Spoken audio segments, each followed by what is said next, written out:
Story हमें नारीरा prison के sector 4 में ले जाती है, जहां कैदी मेस हॉल में बैठे होते हैं। और ऑनेस्टली वहां का खाना देखने में काफी डिसेंट लगता है। राइस, सैलेड और किसी तरह का मीट रखा होता है, जिस पर हमारा मेन प्रोटैगनिस्ट अपनी ट्रे उठाता है और अकेले एक टेबल पर जाकर बैठ जाता है। इसी दौरान एक कैदी थोड़ा और खाना उठा लेता है, लेकिन हमारा हीरो खाने के मूड में नहीं होता। वो सब कुछ बहुत केयरफुली ऑब्जर्व कर रहा होता है। अचानक एक कैदी उसे घूरता है और पूछता है कि वो ऐसे क्यों देख रहा है, जिस पर उसका टैटू वाला दोस्त उसे और भड़काता है कि कुछ एक्शन ले। नया लड़का बिना रिएक्शन के बैठा रहता है, जो देखकर वो पिग गाय कंफ्यूज हो जाता है। फिर अनॉयड होकर दूसरा कैदी डराने के लिए हमारे प्रोटैगनिस्ट के पास थूक देता है और उसे बोलता है कि सारा खाना खा ले, वरना आगे क्या होगा वो जानता है। इसके बाद दोनों बुलीज उससे पूछते हैं कि इतना लंबा चेहरा क्यों बना रखा है और मैनस नाम की कोई चीज है या नहीं। फिर वो उसे मर्डरर बोल देते हैं और ये सुनकर हमारे हीरो की आंखों में गुस्सा भर जाता है। उसी पल उसे याद आता है कि जिन लोगों ने उसे फ्रेम किया है वो उन सब से रिवेंज लेने वाला है, और जिस पर वो सामने वाले के पैर पर जोर से स्टॉम्प करता है। आगे वो लंजिंग फॉरवर्ड होकर चिल्लाता है कि वो सबको वही सफरिंग फील करवाएगा जो उसने खुद फील की है। फ्यूरियस ग्लेयर के साथ वो उन लोगों को खत्म करने के लिए रेडी होता है जिन्होंने उसे प्रोवोक किया था। यह देखकर पूरा ब्रूट फ्रीज हो जाता है। रूकी के एटीट्यूड से सब स्टन्ड रह जाते हैं। फिर एक स्विफ्ट मूव में हमारा प्रोटैगनिस्ट चॉपस्टिक्स को वेपन की तरह यूज करते हुए आगे बढ़ता है, और इसके कारण मेस हॉल में हर तरफ रेड लिक्विड उड़ने लगता है। वो सीधे उस गाय के फेस पर हिट करता है, जो पेन में तड़पता रहता है। इसके बाद स्टोरी हमें 2 वीक्स पहले ले जाती है। सीन चेंज होकर एक बार की टेबल दिखती है, जो ड्रिंक्स और फूड से भरी होती है। हमारा प्रोटैगनिस्ट काउच पर बैठा होता है, चेहरे पर बहुत सीरियस एक्सप्रेशन रहता है। वो मायो कुरासावा नाम की लड़की को देख रहा होता है और मन ही मन उससे अपने फीलिंग्स कन्फेस करने की प्लानिंग करता रहता है। इसी दौरान वो लड़की बोलती है कि उसे रेस्ट रूम जाना है और फ्रेंड के साथ चली जाती है, जिसे जाते हुए वो लड़का देखता रहता है। फिर वो डीप ब्रेथ लेता है और कॉन्फिडेंट स्माइल के साथ डिसाइड करता है कि आज ही वो दिन है। इसके बाद वो उठता है और उसी डायरेक्शन में जाने लगता है जिधर लड़की गई होती है। हॉलवे में पहुंचकर वो उसे रोकता है और बात करने के लिए बुलाता है। लड़का बोलता है कि उसे कुछ इंपॉर्टेंट कहना है, जिस पर लड़की उसके सीरियस टोन पर सवाल करती है। फिर वो करेज जुटाकर फाइनली कन्फेस करता है और उससे गर्लफ्रेंड बनने के लिए पूछता है। लड़की पोलाइटली मना कर देती है और कहती है कि उसे अभी बॉयफ्रेंड नहीं चाहिए। ये सुनकर हमारा प्रोटैगनिस्ट शॉक में आ जाता है और वो लड़की बिना पीछे देखे चली जाती है। वो वहीं खड़ा फ्रीज हो जाता है और उसे यकीन नहीं होता कि अभी क्या हुआ। वापस टेबल पर आकर वो अपनी फ्रस्ट्रेशन एक बेवरेज कैन क्रश करके निकालता है। फिर वो लगातार ड्रिंकिंग करने लगता है, रिजेक्शन का दर्द भूलने के लिए। एक के बाद एक कैन पीते हुए वो सब भूलने की कोशिश करता है और फिर एक और एम्प्टी कैन टेबल पर जोर से मारता है। इसी हालत में उसकी कॉन्शियसनेस जाने लगती है और बूज की वजह से वो पूरी तरह पास आउट हो जाता है। सिर टेबल पर गिरा रहता है और उसे आसपास क्या हो रहा है इसकी कोई खबर नहीं रहती। जब वो उठता है तो खुद को एक डार्क रूम में अकेला पाता है और सोचता है कि सब लोग कहाँ चले गए। फिर वो उठकर डोर की तरफ जाता है, बाहर देखने के लिए कि क्या चल रहा है। बाहर निकलते ही वो पुलिस ऑफिसर्स और एक क्राइम सीन देखता है। तभी एक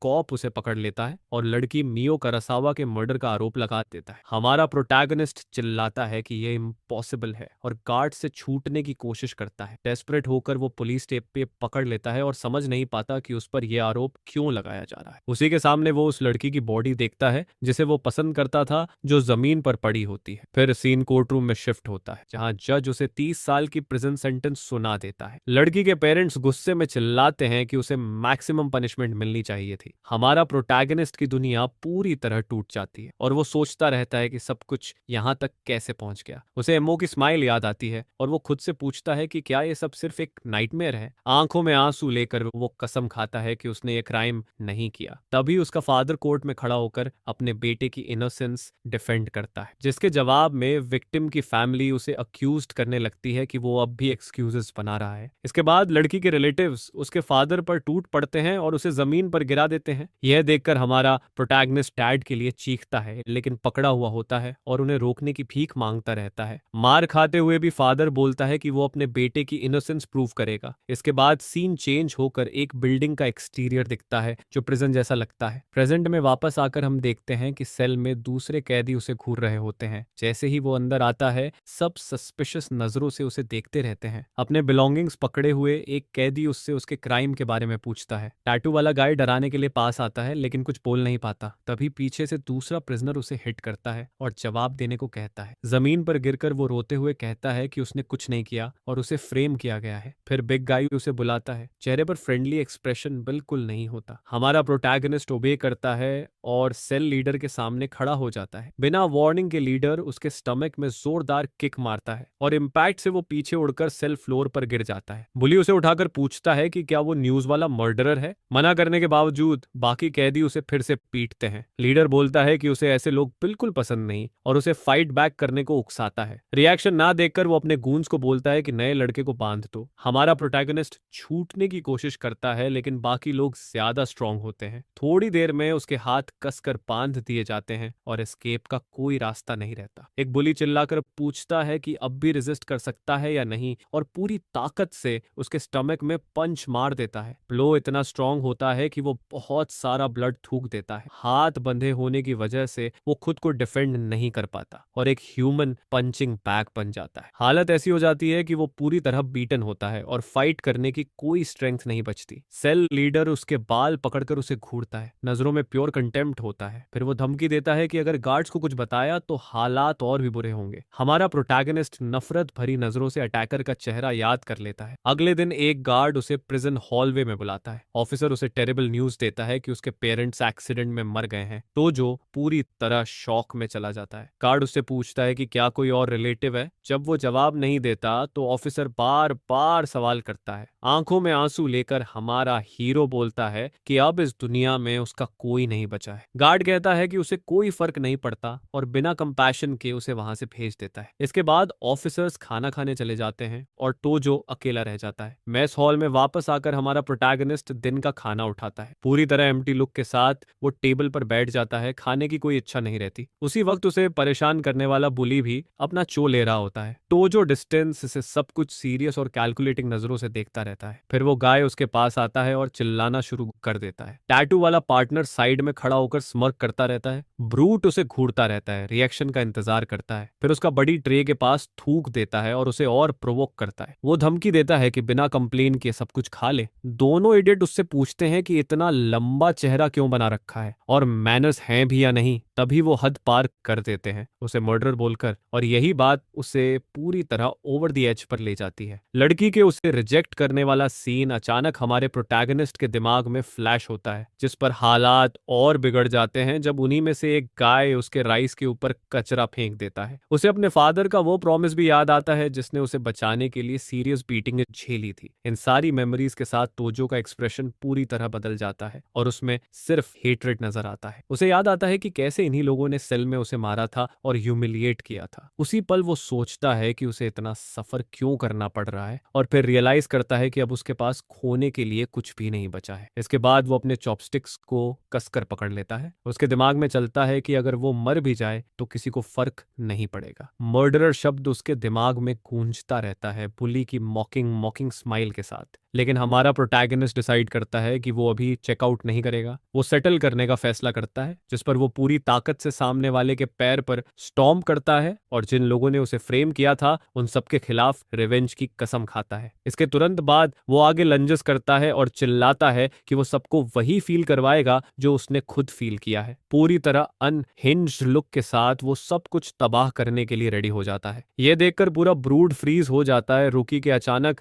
एटीट्यूड चेंज से सब स्टन्ड रह जाते हैं। फिर एक स्विफ्ट मूव में टोजो आगे बढ़ता है और चॉपस्टिक्स को वेपन की तरह यूज करता है। इसके कारण मेस हॉल के बीचों बीच हर तरफ रेड लिक्विड उड़ने लगता है। वो सीधे उस गाय के फेस पर हिट करता है और राय अटैक की वजह से पेन में तड़पने लगता है। बुली दर्द से चिल्लाता रहता है और वूंड को ढकने की कोशिश करता है। उसका पार्टनर शॉक में आ जाता है और अपने बॉस को आवाज देता है जो फ्लोर पर पड़ा होता है। एक सेकंड भी वेस्ट किए बिना टोजो बाकी लोगों की तरफ मुड़ता है और उन्हें मर जाने के लिए बोल देता है। दूसरे कैदी गुस्से में आ जाते हैं और अपने बॉस पर अटैक करने के लिए टोजो पर चिल्लाते हैं, लेकिन हमारा प्रोटैगनिस्ट पीछे नहीं हटता है। वो दांत भींच लेता है और जो भी आगे आने वाला है उसके लिए रेडी रहता है। गूंज में से एक नए लड़के के इस चेंज से साफ डरा हुआ नजर आता है। वो कुछ सोच भी पाता उससे पहले ही टोजो इनसेन स्पीड से आगे चार्ज करता है। वो सामने वाले प्रिजनर के फेस के बीचों बीच डेवास्टेटिंग ब्लो मारता है। प्योर फ्यूरी वाली नजरों के साथ वो सोचता है कि अगर वैसे भी उसे मरना है तो वो इन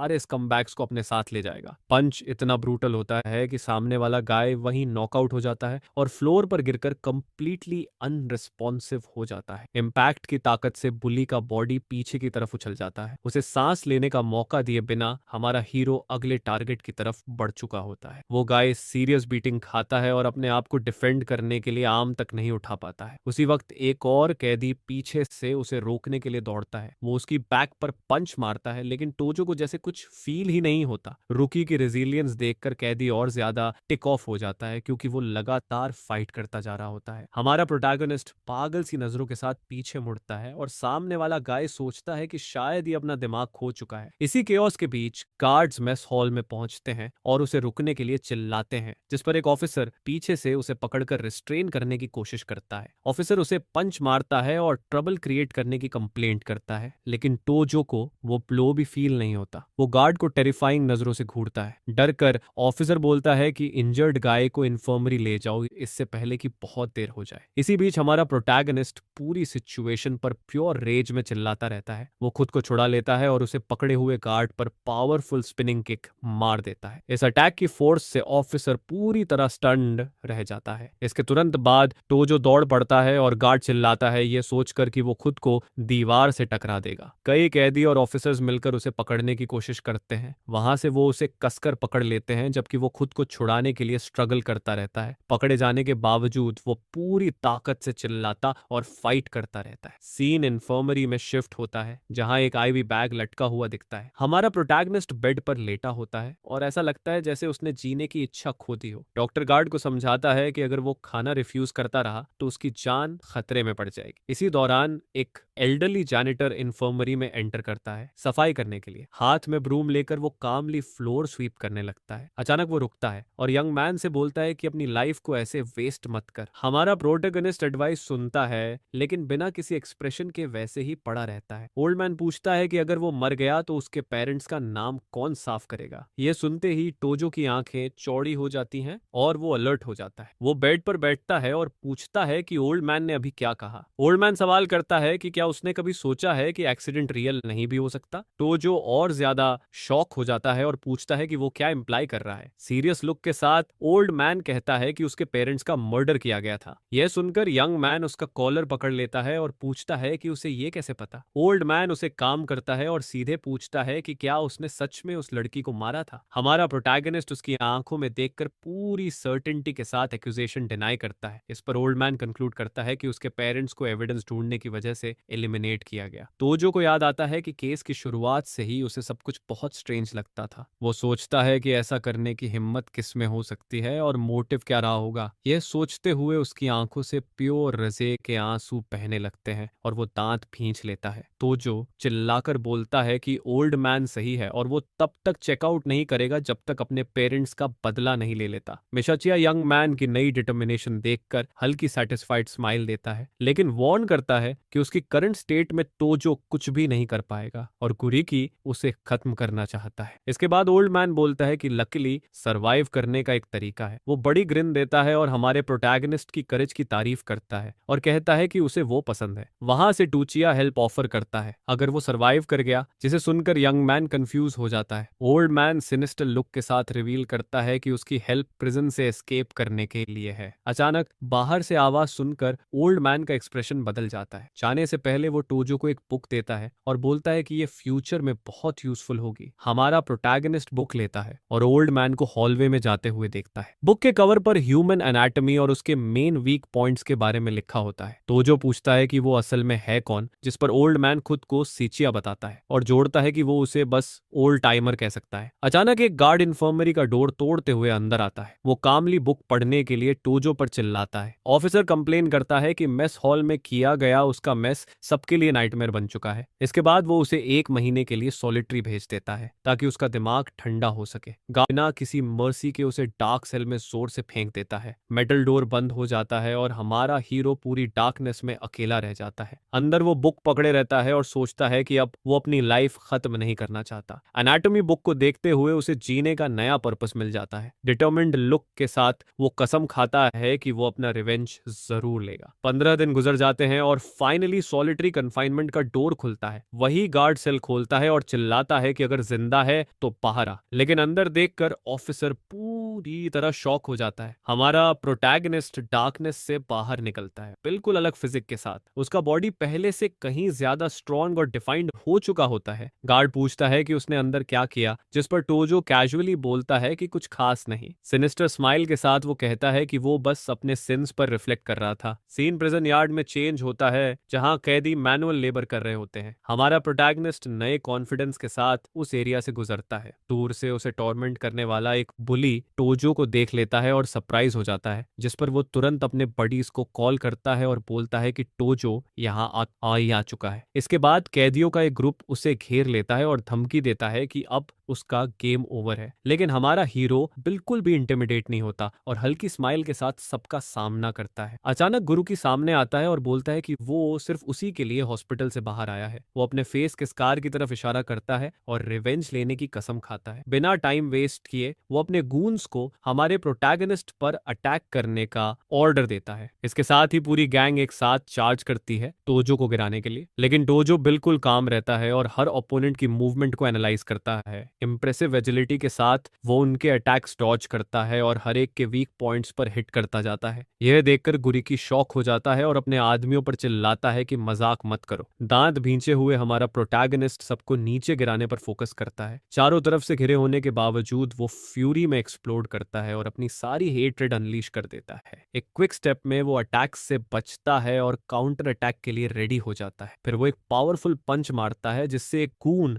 हवा में उड़ जाता है। यह देखकर गुरिकी और ज्यादा टेक ऑफ हो जाता है और चिल्लाते हुए खुद अटैक करता है। इसके बाद बिल्डिंग की छत पर दोनों के बीच लाइफ और डेथ फाइट शुरू हो जाती है। हमारा प्रोटैगनिस्ट चिल्लाता है कि वो उसे खत्म कर देगा और उसकी सारी रेज बाहर आ जाती है। इसके बाद वो गुरिकी को पकड़ता है और बिल्डिंग के ऊपर से नीचे फेंक देता है। गिरते हुए बॉस डेस्पिरेशन में चीखता है। ऊपर से उसके आदमी सब कुछ देखते रहते हैं और पैनिक में अपने बॉस का नाम चिल्लाते हैं। अगले ही पल गुरिकी प्रिजन यार्ड में जोरदार इंपैक्ट के साथ जमीन पर गिरता है, लेकिन हमारा हीरो यहीं नहीं रुकता और डिफीटेड होने के बावजूद भी उस पर बीट डाउन जारी रखता है। उसके दिमाग में वो सारे लोग आते हैं जिन्होंने उसे टॉर्मेंट और फ्रेम किया था। इसी सोच के साथ वो प्योर हेट्रेड वाली नजरों से कसम खाता है कि वो उन सबको क्रश कर देगा। उसी वक्त गार्ड्स दौड़ते हुए फाइट रोकने के लिए पहुंचते हैं। एक ऑफिसर डेस्परेट होकर तोजो को तुरंत रुकने के लिए चिल्लाता है। गार्ड वार्न करता है कि अगर उसने गुरिकी को मार दिया तो उसे मैक्सिमम सेंटेंस मिलेगी। हमारा प्रोटैगनिस्ट सोचता है कि यह बात सही है और वो रिवेंज लिए बिना मर भी नहीं सकता, जिस पर वो दांत भींचकर खुद को एक बड़ी गलती करने से रोक लेता है। फिर वो खड़ा होकर रेज में चिल्लाता है और बाकी लोग उसे पागल समझने लगते हैं। इसके बाद उसकी सेंटेंस 20 साल और बढ़ा दी जाती है और अब पूरी प्रिजन में हर कोई उससे डरने लगता है। कुछ समय बाद हम टोजो को इन्फर्मरी में रिकवर करते हुए और एक बुक पढ़ते हुए देखते हैं। एक गार्ड उसे बताता है कि गुरिकी को ट्रांसफर कर दिया गया है और अब वो लाइफ भर व्हीलचेयर पर रहेगा। ऑफिसर पूछता है कि उसके वुंड्स हील हुए या नहीं और बोलता है कि अब उसे वापस सेल में भेजा जाएगा। हमारा प्रोटैगनिस्ट रियलाइज करता है कि जो आदमी एंड से नहीं डरता उससे कोई भी मैस नहीं करना चाहता। इसके बाद वो इन्फर्मरी से निकलता है और कामली हॉलवे में चलता है। अचानक साथिया सामने आता है और बोलता है कि फिर से मुलाकात हो गई। टोजो उसे उसका प्रॉमिस याद दिलाता है और पूछता है कि उसे वहां से एस्केप करना सिखाए। ओल्ड मैन हल्की हंसी छोड़ता है और टोजो के एटीट्यूड से काफी खुश नजर आता है। सूचिया बोलता है कि अगर टोजो अपॉर्चुनिटी क्रिएट कर दे तो वो उसे एस्केप कराने में हेल्प करेगा। टोजो पूछता है कि उसे क्या करना होगा। सिनिस्टर स्माइल के साथ ओल्ड मैन दिखाता है कि पूरा प्लान पहले से उसके दिमाग में है। वो रिवील करता है कि प्लान प्रिजन के अंदर एक बड़ा कमोशन क्रिएट करने का है। टोजो पूछता है कि आगे क्या, और क्या वो सच में उस पर ट्रस्ट कर सकता है। साथिया समझाता है कि किचन में सुअर ग्रेट काफी टाइम से लूज है। वो बोलता है कि अगर भरोसा न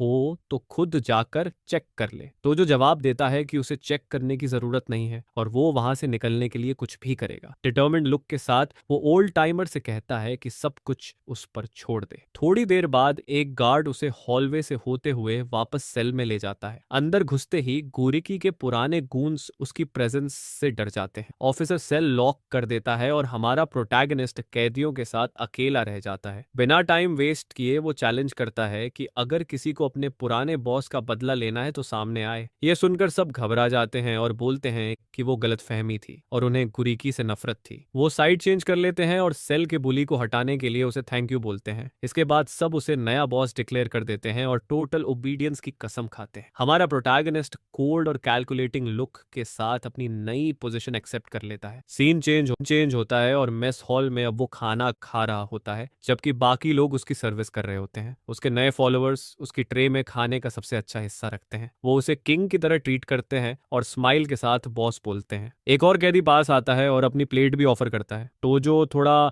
ऑकवर्ड फील करता है और बोलता है कि वो इतना ज्यादा नहीं खा सकता। इसी दौरान दूसरी टेबल पर कुछ प्रिजनर्स कुरीकी की पीट डाउन की बातें कर रहे होते हैं। यूमी सेन नाम का एक ब्रूट कंप्लेन करता है कि नया लड़का अभी तक रिस्पेक्ट देने नहीं आया है। उसका गून उसे काम करता है और बोलता है कि वो टोजो को उनकी साइड ले आएगा। यूमी सेन पूरे सेक्टर पर कब्जा करने के ख्याल से स्मर्क करता है। तभी उसका सबऑर्डिनेट उठता है और डराने के लिए टेबल पर जोर से फिस्ट मारता है। वो टोजो की टेबल के पास आता है और पूछता है कि क्या वही टोजो है जिसके बारे में सब बात कर रहे हैं। वो खुद को यूमी सान का आदमी बताता है और रिस्पेक्ट न दिखाने पर सवाल करता है। हमारा प्रोटैगनिस्ट बिल्कुल भी फ्लिंच नहीं करता और पूछता है कि क्या उसे कोई प्रॉब्लम है। उसके नए फॉलोअर्स डर जाते हैं और फुसफुसाते हैं कि यूमी सन बहुत डेंजरस है। टोजो डिस्टेंस से उस बिग गाय को घूरता रहता है। पूरी सिचुएशन समझते हुए यूमी सन अपने गून को बोलता है कि इस चीकी रूकी को मैनर्स सिखाओ। गून अनॉयड होकर टेबल पर हाथ मारता है और चिल्लाता है कि नया लड़का ज्यादा उड़ने लगा है। लेकिन हमारा प्रोटैगनिस्ट इंतजार नहीं करता और सीधे उस इडियट के फेस पर सॉलिड पंच मार देता है। कोल्ड लुक के साथ वो दिखा देता है कि वो यहाँ किसी से मजाक नहीं कर रहा। ये देखकर यूमी सान और ज्यादा टिक ऑफ हो जाता है। हमारे हीरो के नए फॉलोअर्स का मुंह खुला का खुला रह जाता है। वो गाय उड़ते हुए टेबल तोड़ देता है और अपने बॉस को मदद के लिए चिल्लाता है। ये देखकर यूमी सान गुस्से में खड़ा हो जाता है और टोजो को गालियां देता है। हमारा हीरो बिल्कुल शांत खड़ा रहता है, शोडाउन के लिए रेडी। पूरे मेस हॉल में शॉक फैल जाता है और लोग डर के मारे पीछे हट जाते हैं। कैदियों के चेहरों पर टेरर साफ दिखता है क्योंकि अब मामला सीरियस हो चुका होता है। किसी ने नहीं सोचा था कि नया लड़का इतना क्रेजी होगा कि टॉप डॉग को चैलेंज कर दे। फ्लोर पर पड़े गून भी कसम खाता है कि वो टोजो को खत्म करेगा, लेकिन टोजो को कोई फर्क नहीं पड़ता। इसके बाद दोनों आमने सामने खड़े होते हैं और साइज डिफरेंस साफ नजर आता है। बिग गाय बोलता है कि उसने इतना एरोगेंट आदमी कभी नहीं देखा। स्मर्क के साथ टोजो जवाब देता है कि अब देख रहा है। अचानक एक गार्ड आ जाता है और सबको वापस खाने के लिए चिल्लाता है। यूमी गुस्से से बड़बड़ाता है और वार्निंग देता है कि टोजो को इसका पछतावा होगा। वो बोलता है कि कल ब्रेक के टाइम हिसाब बराबर करेगा और अपनी गैंग के साथ चला जाता है। इधर पिटा हुआ गुंड फ्लोर पर पड़ा अपने बॉस के लिए रोता रहता है। टोजो के नए फॉलोअर्स पैनिक में बोलते हैं कि कल उनकी गैंग पूरी ताकत से आएगी। हमारा प्रोटैगनिस्ट उन्हें कोवर्ड्स बोलता है और कहता है कि सबको एक साथ ही खत्म करना पड़ेगा। उसका फियरलेस एटीट्यूड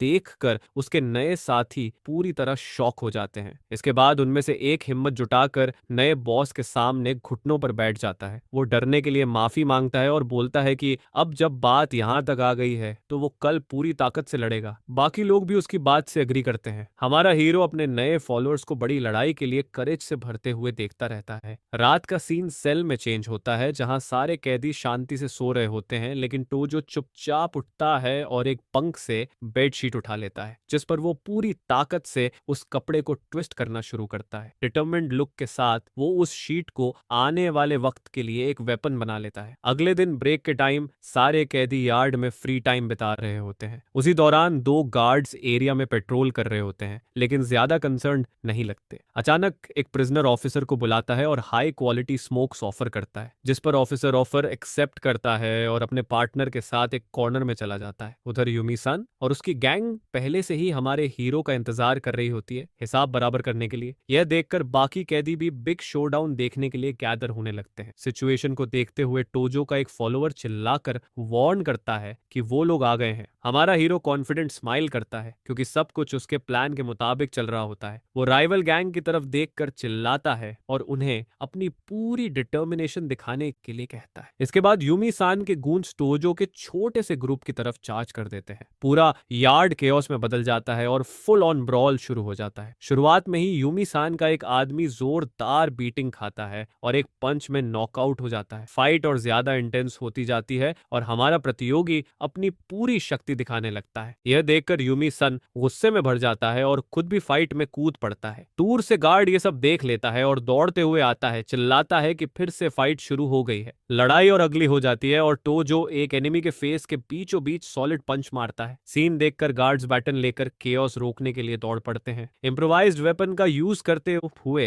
हमारा प्रोटैगनिस्ट राइवल की बैक पर क्रिटिकल ब्लो मारता है। अपने आदमियों को पिटता देख यूमी सान प्योर रेज में दांत भींच लेता है। इसी बीच एक कैदी गार्ड की आर्म पकड़ लेता है, जिससे वो बैटन यूज नहीं कर पाता, जिस पर ऑफिसर चिल्लाता है कि ये वायलेशन है और रेडियो पर बैकअप मांगता है। यार्ड पूरी तरह बैटलफील्ड बन जाता है। चारों तरफ बॉडीज पड़ी होती हैं और हर जगह रेड लिक्विड फैला होता है। लेकिन इसी फाइट के बीच यूमी सान को कुछ बहुत स्ट्रेंज महसूस होता है। उसे रियलाइज होता है कि जिसने ये सब शुरू किया था वो अचानक गायब हो चुका है। उसी वक्त हमारा हीरो डिस्ट्रैक्शन का फायदा उठाकर एक बिल्डिंग के अंदर घुस जाता है। अंदर सुचिया उसे कंग्रेचुलेट करता है और बोलता है कि उन्हें जितनी जल्दी हो सके वहां से निकलना होगा। साथ ओल्ड मैन उसे नेक्स्ट स्टेप के लिए फॉलो करने को कहता है। दोनों जल्दी जल्दी कॉरिडोर से होते हुए किचन की तरफ बढ़ते हैं। थोड़ी देर में वो उसी जगह पहुंचते हैं जिसका जिक्र ओल्ड मैन ने पहले किया था। बिना समय गंवाए सातिया हेवी सीवर को उठाने लगता है। सैटिस्फाइड स्माइल के साथ सुचिया पैसेज खोलने में कामयाब हो जाता है। हमारा प्रोटोटाइप कोल्ड और डिटरमाइंड लुक के साथ सब देखता रहता है। ओल्ड मैन पहले होल में उतरता है और टोजो का इंतजार करता है। पैसेज एक डार्क सीवर में जाता है जो दिखने में काफी डिस्गस्टिंग होता है। बिना सोचे समझे टोजो गंदे पानी में कदम रखता है और एस्केप शुरू करता है। सुचिया वॉर्न करता है कि स्मेल बहुत खराब है लेकिन उसे सहना पड़ेगा, जिस पर टोजो अनबेरेबल स्टेंच से बचने के लिए अपनी नाक बंद कर लेता है। वो फिल्थी टनल में क्रॉल करता है जहां चारों तरफ रैट्स भाग रहे होते हैं। सीवर रोडेंट्स से भरा होता है जो रॉटन और डर्टी वाटर में तैर रहे होते हैं। कुछ देर बाद ओल्ड मैन अनाउंस करता है कि वो आखिरकार डेस्टिनेशन पर पहुंच चुके हैं। टनल के एंड पर एक ह्यूज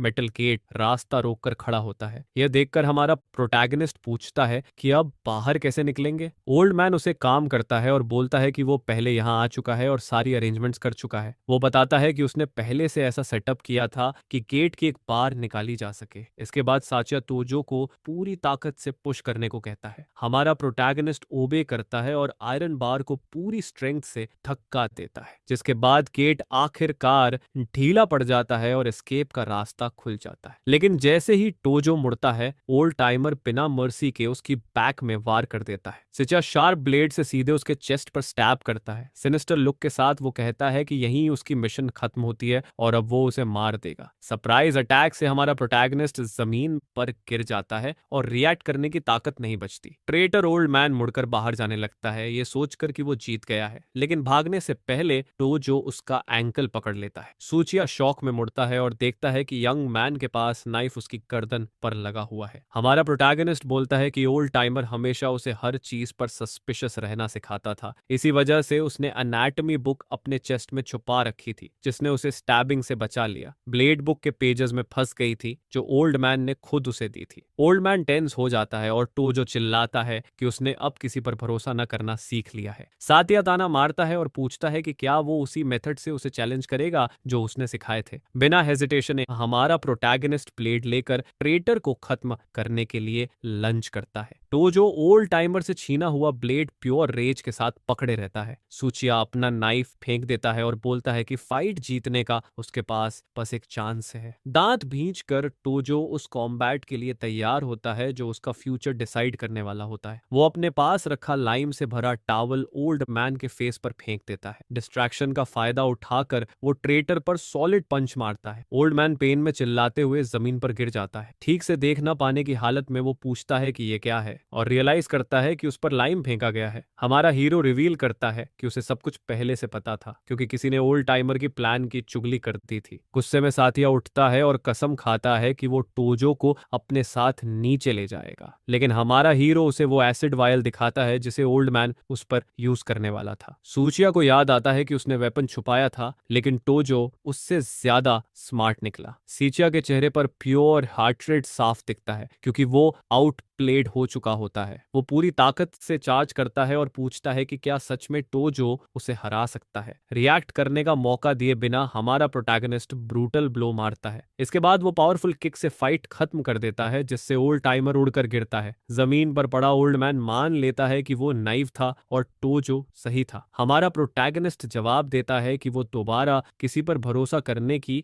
वही गलती नहीं करेगा। ट्रेटर रोता है कि वो एक रुकी से हार गया। बिना मर्सी टोजो उसके थ्रोट पर प्रिसाइज ब्लो मारकर उसे खत्म कर देता है। इसके तुरंत बाद वो मिस्टीरियस लिक्विड ओल्ड टाइमर के बॉडी पर डाल देता है। कोल्ड लुक के साथ वो ट्रेटर को स्ट्रॉन्गर बनाने के लिए थैंक्स बोलता है। इसके बाद वो सीवर से बाहर निकलता है और फ्रीडम की राह पर आगे बढ़ता है। बाहर पहली बार डिस्टेंस में सिटी की डे लाइट दिखती है। टोजो डीप ब्रेथ लेता है और लंबे टाइम बाद फ्रीडम की स्मेल एंजॉय करता है। फिर वो मीट निकालता है जिसे उसने एस्केप के दौरान फूड और पेट की तरह यूज किया था। वो सारा मीट पानी में फेंक देता है क्योंकि अब उसकी जरूरत नहीं रहती। अब पहले से ज्यादा स्ट्रांग होकर वो कसम खाता है कि उसका रिवेंज अभी शुरू हुआ है। सीन एक रेस्तरां में चेंज होता है जहां कुछ पुलिस अधिकारियों खाना खा रहे होते हैं। एक अधिकारी कंप्लेंट करता है कि प्रिजन एस्केपी अभी तक पकड़ा नहीं गया है। रेस्तरां के ओनर पूछता है कि क्या 2 फॉजिटिव्स एस्केप नहीं हुए थे। अधिकारी बताता है कि यंग मैन की बॉडी मिल गई है लेकिन ओल्ड टाइमर गायब है। डिस्गाइज में बैठा हमारा प्रोटैगनिस्ट ये सब सुनता है और उसके चेहरे पर हल्की स्मर्क आ जाती है। उसे याद आता है कि एस्केप करने से पहले उसने ओल्ड टाइमर की यूनिफॉर्म से आईडी निकाल ली थी। इसके बाद उसने ट्रेटर की बॉडी पर एसिड से सिट डाला और ऊपर से वही आईडी रख दी, जिस पर पुलिस ने अस्यूम कर लिया कि जली हुई बॉडी हमारे हीरो की है। रेस्टोरेंट का ओनर उस आदमी की ट्रेजिक डेथ पर अफसोस जताता है। उसे सच्चाई का कोई आइडिया नहीं होता, लेकिन वहीं एक ऑफिसर बोलता है कि उसे यही डिजर्व करता था क्योंकि उसने एक टेरिबल क्राइम किया था। इसी बीच हमारा प्रोटैगनिस्ट शांति से खाना खाता रहता है और दिखावा करता है कि उसने ये कॉन्वर्सेशन सुनी ही नहीं। तभी एक सीनियर ऑफिसर रिवील करता है कि उस यंग मैन के पेरेंट्स ने ऑटोप्सी रिपोर्ट चुरा ली थी। यह सुनते ही टोजो का एक्सप्रेशन पूरी तरह बदल जाता है और वो अलर्ट हो जाता है। उसे रियलाइज होता है कि उसी रिपोर्ट की वजह से उसके पेरेंट्स को एलिमिनेट किया गया था। जिस पर वो टेबल से उठता है उस डॉक्यूमेंट को ढूंढने के लिए पूरी तरह डिटरमिन्ड होकर। तभी अचानक सीनियर ऑफिसर उसे जाने से पहले बात करने के लिए बुलाता है। हमारा प्रोटैगनिस्ट बिना किसी रिएक्शन के ऑफिसर की तरफ मुड़ता है। गार्ड उसे वार्न करता है कि केयरफुल रहना क्योंकि एक डेंजरस फ्यूजिटिव बाहर घूम रहा है। तो जो सीरियस एक्सप्रेशन के साथ बोलता है कि मैसेज उसे मिल गया है। इसके बाद सीन हमें एक वेटर दिखाता है जो सड़क पर चलते हुए आराम से सीटी बजा रहा होता है, लेकिन हमारा हीरो दूर से ही उसे देख रहा होता है और साइडवॉक पर उसके हर स्टेप को फॉलो कर रहा होता है। वो आदमी एक डार्क एली में घुसता है और सोचता है कि घर जाकर क्या खाएगा। अचानक टोजो उसके पीछे अपीयर होता है और नाइफ उसकी गर्दन पर रखकर थ्रेटन करता है। आदमी पैनिक में बोलता है कि उसके पास कोई पैसा नहीं है, वो सिर्फ एक एम्प्लॉई है। हमारा प्रोटैगनिस्ट उसे चुप रहने को कहता है और सच सच जवाब देने के लिए बोलता है। इसके बाद वो उससे पूछता है कि पास्ट में काकू टोजो को फ्रेम करने का इंस्ट्रक्शन किसने दिया था। जवाब सुनकर टोजो सरप्राइज हो जाता है और पूछता है कि तुम दोनों से क्या मतलब है। तभी वो आदमी धमकी देता है कि उसका भी वही हाल होगा जो उसके दोस्त युगजी सुजुकी का हुआ था। यह सुनते ही टोजो को अपने पार्टनर की याद आती है और वो शॉक में आ जाता है। प्योर रगे में आकर हमारा प्रोटैगनिस्ट ब्लेड को उसके पैर में गहराई तक घुसेड़ देता है। आदमी पेन में चीखते हुए जमीन पर गिर जाता है और टोजो उससे मांग करता है कि बताए युगजी को किसने हर्ट किया। डेस्परेट हालत में आदमी उसे देखकर पूछता है कि क्या वो रियल टोजो है। हमारा हीरो उस पर प्रेशर बनाता है और पूछता है कि उसे किसने फ्रेम किया और उसके दोस्त को किसने मारा। आदमी बात करने से मना कर देता है और बोलता है कि मास्टरमाइंड बहुत पावरफुल है। पेशेंस खोकर टोजो उसके फेस पर एक और सॉलिड पंच मारता है। नाइफ उसकी गर्दन पर रखकर वो उसे आखिरी चांस देता है सच बोलने का। डर के मारे आदमी रिवील करता है कि रे अमानो नाम की एक औरत ने उसे पैसे दिए और धमकाया था। यह नाम सुनते ही हमारा हीरो और ज्यादा टिक ऑफ हो जाता है और पूछता है कि क्या सच में वही रियानो है। आदमी बताता है कि वो मेयो की बेस्ट फ्रेंड थी और गलत लोगों के साथ घूमने लगी थी। हेट्रेड से भरी आंखों के साथ टोजो चिल्लाता है और उस औरत की लोकेशन मांगता है।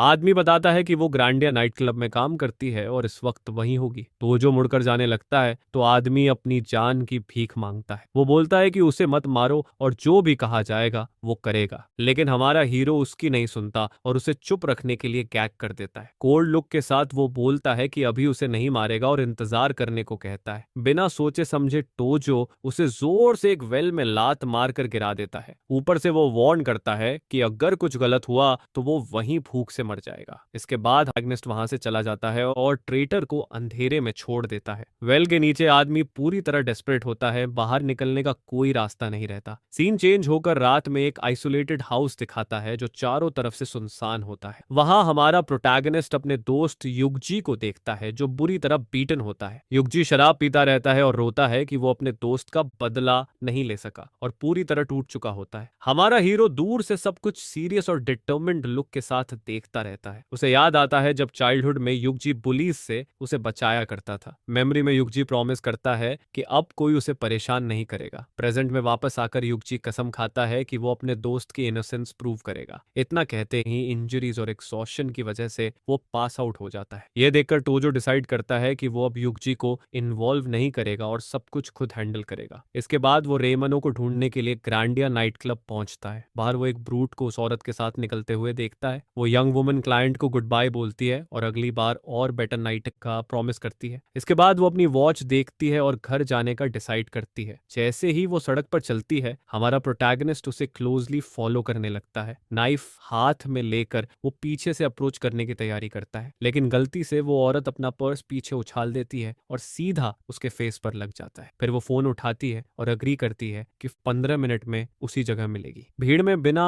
नोटिस हुए टोजो उसे फॉलो करता रहता है। इसके बाद वो नेट पैराडाइज नाम की जगह में एंटर करती है और वो उसे दूर से देखता रहता है। अंदर वो हिरोटो कागामी और उसके गूंज से मिलती है। यह देखकर हमारा हीरो सोडा का एक कैन उठाता है और रियलाइज करता है कि यही उसका ओनली चांस है। वो रूम में एंटर करता है और वुमन डिले की कंप्लेंट करती है, ये सोचकर कि कोई और आया है। लेकिन जैसे ही वो मुड़ती है, शॉक में पूछती है कि वो कौन है और अंदर कैसे आया। हमारा प्रोटैगनिस्ट कैन उठाकर बोलता है कि वो बस सोडा डिलीवर करने आया है। वो ड्रिंक ऑफर करता है और जैसे ही वो लेने के लिए हाथ बढ़ाती है तो जो पूरी ताकत से उसकी रिस्ट पकड़ लेता है। तुरंत बाद वो उसे अपनी तरफ खींचता है और नाइफ उसकी गर्दन पर रखकर स्क्रीम न करने की धमकी देता है। फ्यूरियस लुक के साथ वो पास आता है और पूछता है कि क्या वो उसे पहचानती है। टोजो को पहचानते ही औरत डर जाती है और पूछती है कि वो जिंदा कैसे है। टोजो उस पर दबाव डालता है और पूछता है कि उसने उसे फ्रेम क्यों किया। औरत आरोप डिनाई करती है और कहती है कि उसे फ्रेम करने में मिलियन लगते हैं और अगर उसके पास इतना पैसा होता तो वो यहाँ नहीं होती। इसके बाद हमारा हीरो उससे पूछता है कि रियल मास्टरमाइंड कौन था। वो उसे वार्न करती है कि बेहतर है वो ये ना जाने, क्योंकि वो आदमी अनटचेबल है, और उसे भाग जाने को कहती है। लेकिन टोजो नाइफ को उसकी गर्दन पर और दबा देता है, जिससे हल्का कट लग जाता है। क्रेजी लुक के साथ वो उसे आखिरी चांस देता है, या तो बोले या यहीं खत्म हो जाए। डर के मारे वो रिवील करती है कि सबका मास्टरमाइंड कोकोशा था। यह सुनकर हमारा प्रोटैगनिस्ट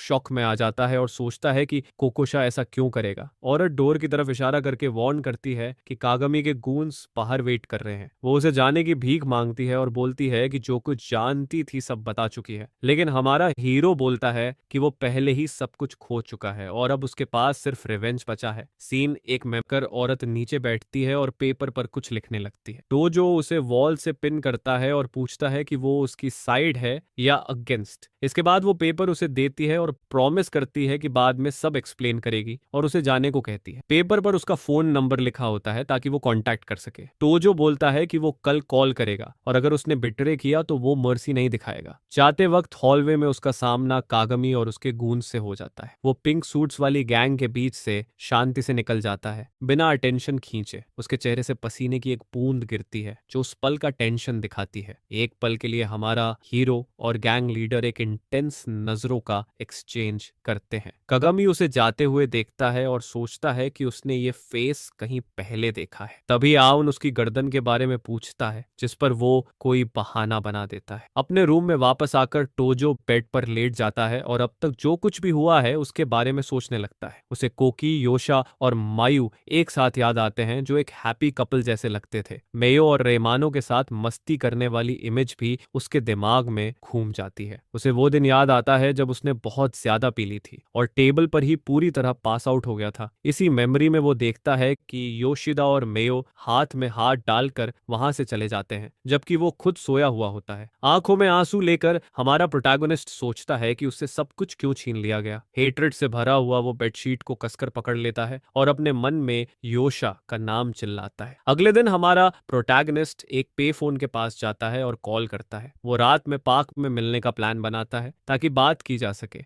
दूसरी तरफ रेमानो सीरियस एक्सप्रेशन के साथ मीटिंग के लिए अग्री कर लेती है। कुछ समय बाद वो कैरिक बार में एक क्लाइंट के साथ दिखती है और अपनी टेंशन छुपाने की कोशिश कर रही होती है। वहां से वो तय जगह पर पहुंचती है और अकेले पार्क में चलती है। हमारा हीरो पहले से ही छुपकर उसका इंतजार कर रहा होता है और सामने आकर बातचीत शुरू करता है। जाता है। बिना घुमाए फिराए वो सीधे उससे पूछता है कि उसके पेरेंट्स असल में कैसे मरे थे। रेमानो बताती है कि उन्हें ऑटोप्सी रिपोर्ट मिल गई थी और वो न्यू ट्रायल की रिक्वेस्ट करने वाले थे, लेकिन योशिदा डर गया और एक फेक एक्सीडेंट करवा दिया ताकि दोनों को एक साथ हटा सके। यह सुनकर हमारे प्रोटैगनिस्ट को वो ट्रैजिक सीन याद आता है और वो पूरी तरह टूट जाता है। आंखों में आंसू लेकर रेमनो उससे माफी मांगती है। रेज से भरा हुआ हमारा हीरो उसे जोर से थप्पड़ मारता है और नफरत में चिल्लाता है। मार खाने के बाद भी वो बोलती है कि रिडेम्पशन के तौर पर वो पूरी सच्चाई बताना चाहती है। तो जो उसे पकड़ता है और पूछता है कि रिपोर्ट में क्या था और मेयो की असली मौत कैसे हुई। रेमानो बताती है कि मेयो के शरीर में 3 आदमियों के ट्रेसेस मिले थे, लेकिन उनमें से कोई भी टोजो नहीं था। ये बॉम्बशेल रेवलेशन सुनकर हमारा प्रोटैगनिस्ट पूरी तरह शॉक हो जाता है। रेमानो बताती है कि मियो ने योशिदा से पैसे लिए थे और अपनी मर्जी से उनके साथ गई थी। फ्लैशबैक में दिखता है कि योशिदा मियो को कैश देता है और अपने दोस्तों को एंटरटेन करने को कहता है। सेडक्टिव लुक के साथ लड़की पूछती है कि उसे किस तरह का एंटरटेनमेंट चाहिए। रोते हुए रेमानो बताती है कि उन्होंने मियो को कुछ सब्सटेंसेस लेने पर मजबूर किया जिसे वो हैंडल नहीं कर पाई। सीन में दिखता है कि पार्टी में एक आदमी उसे स्ट्रेंज पाउडर ऑफर करता है और बिना मना करने का मौका दिए उसे खिला देता है। इसके बाद हालात बहुत बिगड़ जाते हैं और वो लोग लड़की का फायदा उठाते हैं। अचानक उन्हें एहसास होता है कि वो हिल नहीं रही है और पैनिक फैल जाता है। एक आदमी डेस्परेशन में चिल्लाता है जब उसे पता चलता है कि लड़की ने सांस लेना बंद कर दिया है। हमारा हीरो टूट जाता है और यकीन नहीं कर पाता कि मेयो ऐसी इंसान थी। गुस्से में वो रेमानो को कसकर पकड़ता है और पूछता है कि फिर उसे क्यों फ्रेम किया गया। वो बताती है कि किसी न किसी को ब्लेम लेना था और टोजो परफेक्ट टारगेट था। टोजो उसे गंभीर नजरों से देखता है और पूछता है कि क्या ये सब सच है। रोते हुए रेमानो बताती है कि उसे भी योशा ने धमकाया था और वो उससे नफरत करती है। डिटरमिन्ड लुक के साथ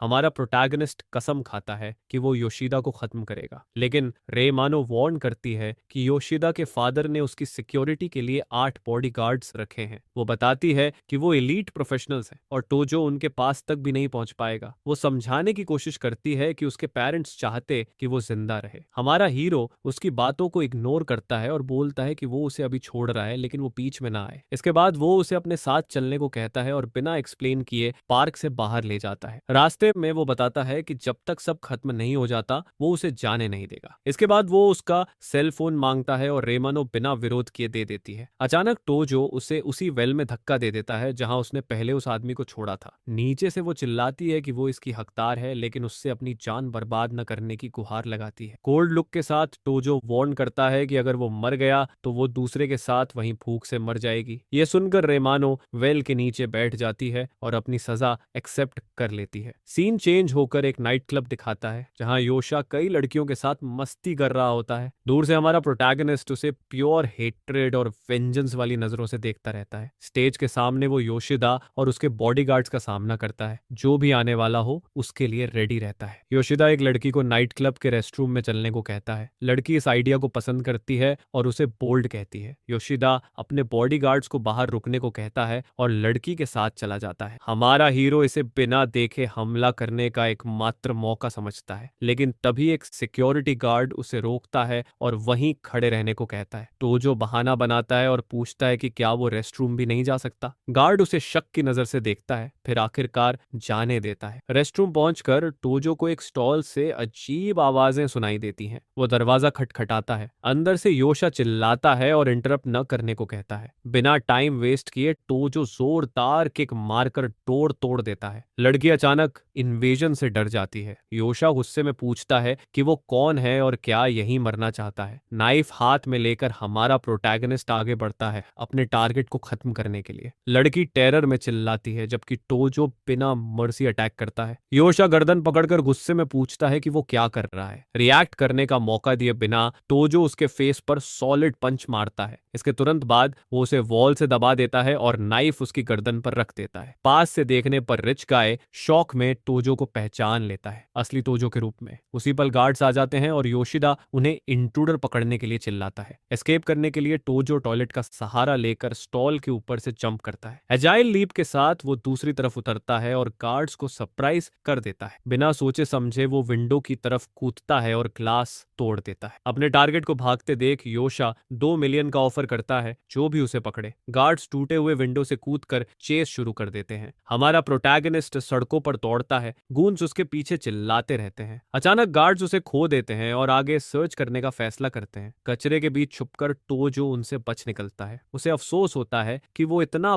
पास आकर भी फेल हो गया और अब उसकी आइडेंटिटी रिवील हो चुकी है। फिर भी वो उठता है क्योंकि उसे पता है कि रिवेंज का चांस अब भी बाकी है। सीन कट होकर सिटी की एक लग्जरी बिल्डिंग के सामने रात का व्यू दिखाता है। एक फैंसी कार एंट्रेंस पर आकर रुकती है। अंदर योशिडा का फादर पूछता है कि क्या वाकई वही टोजो था। गुस्से में योशिडा चिल्लाता है कि वो टोजो को अपने हाथों से खत्म करेगा। उधर वेल में हालत खराब होती जा रही होती है। आदमी और रेमानो प्यास से मरने की शिकायत करते हैं। अचानक ऊपर से एक रोप फेंकी जाती है जो दोनों को चौंका देती है। वहीं से हमारा प्रोटैगनिस्ट फूड से भरा बैग लेकर रोप के सहारे नीचे उतरता है। डर के मारे रेमानो उसके पास आती है और पूछती है कि क्या उसने योशिदा को खत्म कर दिया। हमारा प्रोटैगनिस्ट अपना चेहरा घुमाता है और हार भरे टोन में बोलता है कि वो फेल हो गया है। दूसरा आदमी जमीन पर रेंगता है और पानी के लिए भीख मांगता है क्योंकि वो वहीं मरने वाला है। जिस पर हमारा हीरो उनके लिए पानी और खाने से भरा बैग फेंक देता है ताकि वो किसी तरह सरवाइव कर सके। डेस्परेट होकर वो आदमी पानी गटक जाता है अपनी प्यास बुझाने के लिए। अचानक हमारा प्रोटैगनिस्ट बहुत सीरियस एक्सप्रेशन के साथ पीछे मुड़ता है। अमानो का सेल फोन बजने लगता है और कॉल कोकी योशिदा का होता है, जिस पर हमारा हीरो दोनों को चुप रहने की वार्निंग देता है वरना वो दोनों को खत्म कर देगा। दूसरी तरफ योशा चिल्लाता है और पूछता है कि अमानो आखिर कहाँ चली गई है। हमारा प्रोटैगनिस्ट फोन उठाता है लेकिन एक शब्द भी नहीं बोलता। सस्पिशियस होकर रिच गाय समझ जाता है कि टोजो अमानो के साथ है और उससे सवाल करता है। कंसर्न दिखाते हुए वो पूछता है कि वो इतनी जल्दी क्यों भागी और इस वक्त कहाँ है। दूसरी तरफ से योशा ऑफर करता है कि वो दोनों को फ्री कर देगा और ये भी बोलता है कि उसका दोस्त भी वहीं है। यह सुनते ही हमारा प्रोटैगनिस्ट टेक ऑफ हो जाता है और डिमांड करता है कि युगजी को रिलीज किया जाए। रिच गाय एक डील प्रपोज करता है और पूछता है कि अगर वो उसके दोस्त को छोड़ दे तो क्या वो खुद सरेंडर कर देगा। इसके जवाब में हमारा हीरो ट्रेड ऑफर करता है और बोलता है कि उसके पास युगजी और अमानो दोनों हैं, लेकिन योशा को कोई फर्क नहीं पड़ता और वो कहता है कि उनकी लाइव्स उसके लिए वर्थलेस हैं। हमारा प्रोटैगनिस्ट चुप हो जाता है क्योंकि उसे समझ नहीं आता कि अपने दोस्त को कैसे बचाए। फिर वो रिवील करता है कि उसके पास रिपोर्ट की कॉपी है और वो उसकी गिल्ट प्रूव कर सकता है। दूसरी तरफ योशा शक करता है और बोलता है कि अगर उसके पास सच में रिपोर्ट होती तो वो अब तक उसे फंसा चुका होता। फ्यूरियस होकर रिच गाय पूछता है कि वो असल में चाहता क्या है। वेल के नीचे से हमारा प्रोटैगनिस्ट चिल्लाता है कि वो अपना नाम साफ करवाना चाहता है और मरने वाला नहीं है। उसी पल वो सोचता है कि वो उसे खत्म करना चाहता है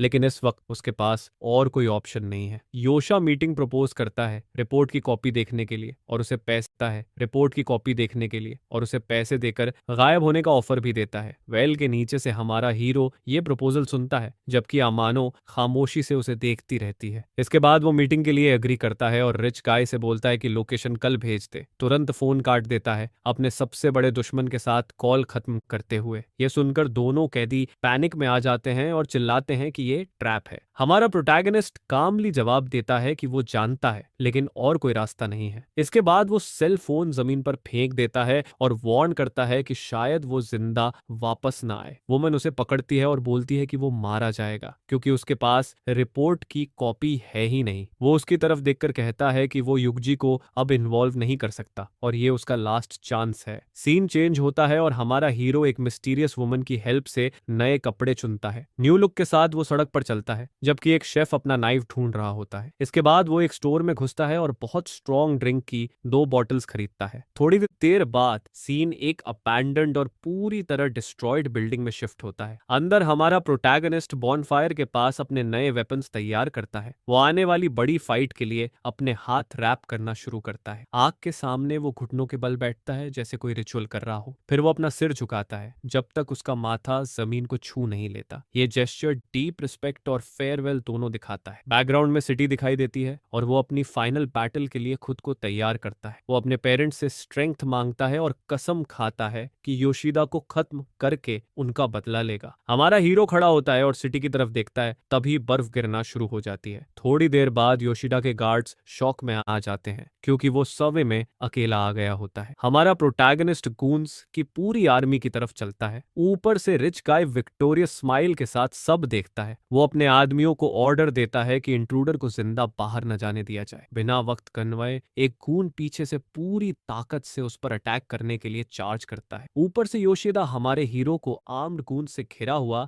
देखता रहता है। फ्यूरियस शाउट के साथ हमारा प्रोटैगनिस्ट उसे नीचे आने और सब कुछ सेटल करने के लिए बुलाता है, लेकिन रिच गाय हल्की स्माइल देता है और उसे बिल्डिंग के अंदर बात करने के लिए इनवाइट करता है। एंट्रेंस पर ब्रूट्स अटैक के लिए रेडी हो जाते हैं, तो जो डिमांड करता है कि पहले युग जी को छोड़ा जाए वरना वो अभी चला जाएगा। जेस्चर्स के साथ योशा अपने आदमियों को रिक्वेस्ट मानने का ऑर्डर देता है। थोड़ी देर बाद युग जी को बाहर फेंक दिया जाता है और गूंज उसे मारते हैं। हमारा प्रोटैगनिस्ट अपने दोस्त की मदद के लिए दौड़ता है और कहता है कि वो अपनी बात पर कायम है। एक गार्ड सवाल करता है कि उसे छोड़ने से क्या उनका एडवांटेज खत्म नहीं हो जाएगा। योशा समझाता है कि युगजी इंजर्ड है और अब हमारा हीरो भाग नहीं पाएगा। युगजी उसे जिंदा देखकर शौक में आ जाता है और टोजो उससे कहता है कि बाकी सब उस पर छोड़ दे, लेकिन युगजी कावर्ड बनने से मना करता है और चिल्लाता है कि वो साथ हैं। ऊपर से रिच गाय डिले से इरिटेट होकर अंदर आने को कहता है। युगजी उसे रोकता है और वार्न करता है कि ये जगह दुश्मनों से भरा ट्रैप है। हमारा हीरो चिल्लाता है कि योशिदा उसके दोस्त को जाने दे क्योंकि वो अंदर जा रहा है। फिर भी युगजी चिल्लाता है कि वो नहीं जाएगा और सब संभालेगा। तो जो उसे गुड बाय कहता है और बोलता है कि अच्छी जिंदगी जीना और उसकी ग्रेव पर आना। जैसे ही युगजी को घसीट कर ले जाया जाता है, हमारा हीरो आने वाले वक्त के लिए खुद को तैयार करता है। इसके बाद वो मुड़ता है और अपनी डेस्टिनी का सामना करने के लिए बिल्डिंग में एंटर करता है। अंदर योशिदा सीढ़ियों से नीचे उतरता है, सुपीरियोरिटी और कॉन्फिडेंस के साथ। हमारा प्रोटैगनिस्ट दरवाजों से ऐसे गुजरता है जैसे उसे कोई रोक नहीं सकता। उसकी आंखें प्योर रेज से लाल चमक रही होती हैं। गूंज उसे घेर लेते हैं और उनमें से एक बैट से अटैक करने की तैयारी करता है। सीन देखकर योशा पूछता है कि क्या वो रिपोर्ट की कॉपी लाया है। हमारा प्रोटैगनिस्ट जवाब देता है कि वो इतना बेवकूफ नहीं है कि इतनी जरूरी चीज साथ लाए। ये सुनकर रिच गाय एनोयर हो जाता है और उसे ड्रामा बंद करने को कहता है। ब्रूट्स एक साथ अटैक के लिए तैयार हो जाते हैं। तभी हमारा हीरो 2 बोतलें दिखाता है और उन्हें थोड़ा फन करने का इनवाइट देता है। योशा कंफ्यूज होकर पूछता है कि क्या ये कोई गिफ्ट है। स्ट्रॉन्ग लिकर की वो 2 बॉटल्स हमारे हीरो का नया वेपन बनती हैं। अचानक एक नया कैरेक्टर फर्म स्टेप्स के साथ जगह की तरफ आता है। डोर पर योशिदा फादर दिखाई देता है। चेहरे पर फ्रेंडली एक्सप्रेशन बिल्कुल नहीं होता। योशिदा शौक में पूछता है कि वो यहाँ क्या कर रहा है। सीरियस टोन में वो आदमी बोलता है कि वो अपने बेटे की गंदगी साफ करने आया है। इसके बाद गूंज युगजी और अम्मानो को बांध कर अंदर ले आते हैं। हमारा प्रोटैगनिस्ट अपने जान पहचान वालों को पकड़ा देखकर स्टन्ड रह जाता है। ट्रेटर का मुंह बंद होता है और वो एक शब्द भी नहीं बोल पाती। फादर उसे डांटता है और कहता है कि काम ठीक से करो, कोई लूज एंड मत छोड़ो। योशा पूछता है कि क्या सबको एलिमिनेट कर देना चाहिए, लेकिन फादर उसे बीच में ही रोक देता है। फिर वो अमानो से पूछता है कि क्या उसे सच में उस पर भरोसा है। वो रिवील करता है कि उसी ने रिपोर्ट लीक करके टोजो के पेरेंट्स तक पहुंचाई थी। यह सुनकर हमारा हीरो शॉक्ड एक्सप्रेशन के साथ उस वुमन को देखता है। बेट्रेयल से योशा फ्यूरियस हो जाता है और उसे जोर से थप्पड़ मारता है। हेट्रेड में वो चिल्लाता है कि उसने उसे बहुत पैसे दिए थे और आखिर में धोखा मिला। लेकिन अमानो बिना डरे चिल्लाती है कि उसका दिल उसकी तरह सड़ा हुआ नहीं है। वो बोलती है कि वो टोजो के पेरेंट्स को सफर करते और विटनेसेस ढूंढते हुए और नहीं देख सकती थी। गुस्से में योशा उसे लात मारता है और चिल्लाता है कि वो उसे हमारे हीरो के साथ दफना देगा। उसी पल रिच गाय का फादर आगे बढ़ता है और पूछता है कि क्या वो मनिबू तोजो है। हमारा प्रोटैगनिस्ट जवाब देता है कि उसी आदमी ने उसे ये सब झेलने पर मजबूर किया और अब वो उसे पहचानता तक नहीं है। बूढ़ा आदमी मॉकिंग स्माइल देता है और कहता है कि उसे इनसिग्निफिकेंट इंसेक्ट्स को जानने की जरूरत नहीं। इसके तुरंत बाद वो सीधे मुद्दे पर आता है और पूछता है कि ऑटोप्सी रिपोर्ट की कॉपी कहाँ है। हल्की सी स्माइल के साथ हमारा हीरो बोलता है कि उसे ये जानकारी कभी नहीं मिलेगी। दोनों एक दूसरे को घूरते हैं प्योर टेंशन के साथ और फाइनल कॉन्फ्रंटेशन शुरू होने से पहले का ये पल भारी हो जाता है। इसके बाद वो आदमी अपने गूंज को इशारे से आने वाले अटैक के लिए रेडी रहने को कहता है। वो घमंड से ये भी बोलता है कि उसके पीछे बहुत पावरफुल फोर्सेस हैं। इसी वजह से वो वार्न करता है कि रिपोर्ट कहीं भी हो, सब कुछ यहीं खत्म होने वाला है। जाने से पहले वो मेलिशियस स्माइल के साथ मुड़ता है और कहता है कि उसे कुछ बताना है। बूढ़ा आदमी 2 गूंज की तरफ इशारा करता है और रिवील करता है कि वही लोग उसके पेरेंट्स को खत्म करने वाले थे। यह सुनते ही टोजो का एक्सप्रेशन पूरी तरह प्योर हेट्रेड में बदल जाता है। वो पूरी ताकत से अपनी मुट्ठी भींच लेता है, सबको खत्म करने के लिए रेडी होता है। नफरत से भरा हुआ वो पूरी ताकत से मनूरो योशिदा का नाम चिल्लाता है। वो चिल्लाकर बोलता है कि कोने में फंसा हुआ कीड़ा भी पलटकर लड़ता है और अपने हाथ में पकड़ी बॉटल फेंक देता है। बॉटल जमीन पर टूट जाती है और लिक्विड हर तरफ फैल जाता है। इसके कारण एक गून उस लिक्विड पर फिसल जाता है और पूरी तरह बैलेंस खो देता है। वो जोर से जमीन पर गिरता है। पडल के बीच उठने की कोशिश में उसे महसूस होता है कि उसका फेस लिक्विड से ढका हुआ है। मौका देखते ही हमारा हीरो आगे चार्ज करता है और पहले गन पर सॉलिड हिट मारता है। रिच गाय और उसका फादर समझ जाते हैं कि वो ऑयल है और उसे कावर्ड कहने लगते हैं। बिना मर्सी के हमारा प्रोटैगनिस्ट नाइफ से अपने रिवेंज का पहला टारगेट खत्म कर देता है। इसके तुरंत बाद वो एक ब्रूटल ब्लो मारता है ताकि वो दोबारा उठ ना सके। योशा गुस्से में आ जाता है और अपने सारे आदमियों को एक साथ अटैक करने का ऑर्डर देता है, लेकिन गूंज ऑयल पर फिसलते जाते हैं और एक एक करके गिरते हैं, लड़ने लायक नहीं रहते। इसके बाद हमारा प्रोटैगनिस्ट वॉल पर लगी एक बड़ी पेंटिंग की तरफ दौड़ता है। वहां से वो वॉल का सहारा लेकर मोमेंटम बनाता है और फिर से अटैक करता है। हवा में वो एक पावरफुल स्पिनिंग किक मारता है जिससे एक और गून उड़ जाता है। वो नाइफ हाथ में लिए जमीन पर उतरता है, अगले मूव के लिए रेडी। योशा गुस्से में चिल्लाता है, उसे शो ऑफ कहता है और अपने लोगों को उसे खत्म करने का ऑर्डर देता है। इसके साथ ही दो और गून्स हमारे हीरो पर अटैक करने दौड़ते हैं, लेकिन हमारा प्रोटैगनिस्ट पहले से इसके लिए रेडी होता है। वो एक मिस्टीरियस पाउडर फेंकता है जो आसपास के सारे एनिमीज को अंधा कर देता है। कंफ्यूजन और धुएं के बीच वो नाइफ लेकर स्ट्राइक करने को तैयार होता है। धुएं में गूंस पूरी तरह लॉस्ट और डिसोरिएंटेड होते हैं। स्विफ्ट मूव में हमारा हीरो आगे बढ़ता है और एक ब्रूट पर ब्लेड से वार करता है। रेड लिक्विड से ढका हुआ वो घूमता है, अगले ओपोनेंट के लिए रेडी। एक गार्ड आंखें साफ करने की कोशिश करता है, लेकिन पाउडर उसे ठीक से देखने नहीं देता। इसी वजह से वो इजी टारगेट बन जाता है और उसकी पीठ पर फेटल ब्लो लगता है। थोड़ी देर बाद बाकी गूंस एक साथ अटैक की तैयारी करते हैं। फाइट और इंटेंस हो जाती है और हमारा हीरो अकेले कई लोगों से लड़ता रहता है। अपने आदमियों को पिटता देखकर योशा परेशान हो जाता है और समझ नहीं पाता क्या करे। यह देखकर उसका फादर उसे काम करता है और जल्दी से ड्रिंक लाने को कहता है। रिच गाय प्लान समझ जाता है और बोलता है कि लाइम को पानी नहीं अल्कोहल हटाता है। तभी अमानो खुद को छुड़ाकर योशिदा की टांग पकड़ लेती है। रिच गाय चिल्लाता है कि छोड़ दे, लेकिन वो पूरी ताकत से पकड़े रहती है। गुस्से में वो उसे जोर से लात मारता है और अलग फेंक देता है। जमीन पर पड़ी हुई भी वो सोचती है कि कम से कम इतना तो वो मदद कर पाई। बाकी गूंस फाइनल अटैक की तैयारी करते हैं। इसी बीच हमारा हीरो धुएं में और भी एनिमीज को गिराता रहता है। योशिदा के आदमी अल्कोहल से अपनी आंखें साफ करते हैं। उसका फादर उन्हें ऑयल से 100 भरे फ्लोर पर संभल कर चलने को कहता है। गूंस चारों तरफ फैलकर उसे घेर लेते हैं। एक ब्रूट सीढ़ियों से कूदकर अटैक करता है, लेकिन हमारा हीरो खुद को डिफेंड करता है और रैप्ड हैंड से उसकी ब्लेड पकड़ लेता है। मैलिशियस स्माइल के साथ योशिदा का फादर चिल्लाता है कि अब अटैक करो। सारे गूंज एक साथ आगे बढ़ते हैं। तभी युगजी अचानक आकर एक आदमी पर ब्रूटल ब्लो मारता है। युगजी आगे बढ़ता है और डायरेक्ट हिट करता है, लेकिन पीछे से एक ब्रूट नाइफ से युगजी पर अटैक करने आता है। यह देखते ही हमारा प्रोटैगनिस्ट तुरंत रिएक्ट करता है और एनिमी को पकड़कर रोक लेता है। ब्रूटल मूव के साथ वो उसे खत्म कर देता है और अपने दोस्त की जान बचाता है। योशा गुस्से में रिग्रेट करता है कि उसने युगजी को पहले क्यों नहीं मारा। इसके बाद हमारा हीरो एक और गून का अटैक अपनी आर्म से ब्लॉक करता है। घायल होने के बावजूद वो रुकता नहीं और बाकी एनिमीज से लड़ता रहता है। वो बॉल्ड गाय पर चार्ज करता है और बड़ी एजिलिटी से ब्लोज डॉज करता है। इसी दौरान योशिदा युगजी को धमकाता है, लेकिन युगजी बिना डर उसे चैलेंज करता है। हमारा प्रोटैगनिस्ट फोकस करता है और नई स्ट्रैटेजी बनाता है। वो अपनी जैकेट जमीन पर फेंकता है ताकि गूंस डिस्ट्रैक्ट हो। सारे ब्रूट फाइनल डिसाइसिव अटैक के लिए उसकी तरफ पड़ते हैं। स्माइल के साथ वो लाइटर जलाता है और पूछता है कि क्या उन्हें थोड़ी फायर चाहिए। गूंस कंफ्यूज होते हैं और छोटी सी फ्लेम जलती है। फ्लोर पर फैले ऑयल की वजह से अचानक सब एक बड़ी आग में घिर जाते हैं। इसी कंफ्यूजन का फायदा उठाकर युगजी योशिदा के फेस पर पावरफुल एक हमारा प्रोटैगनिस्ट मौका देखकर पूरी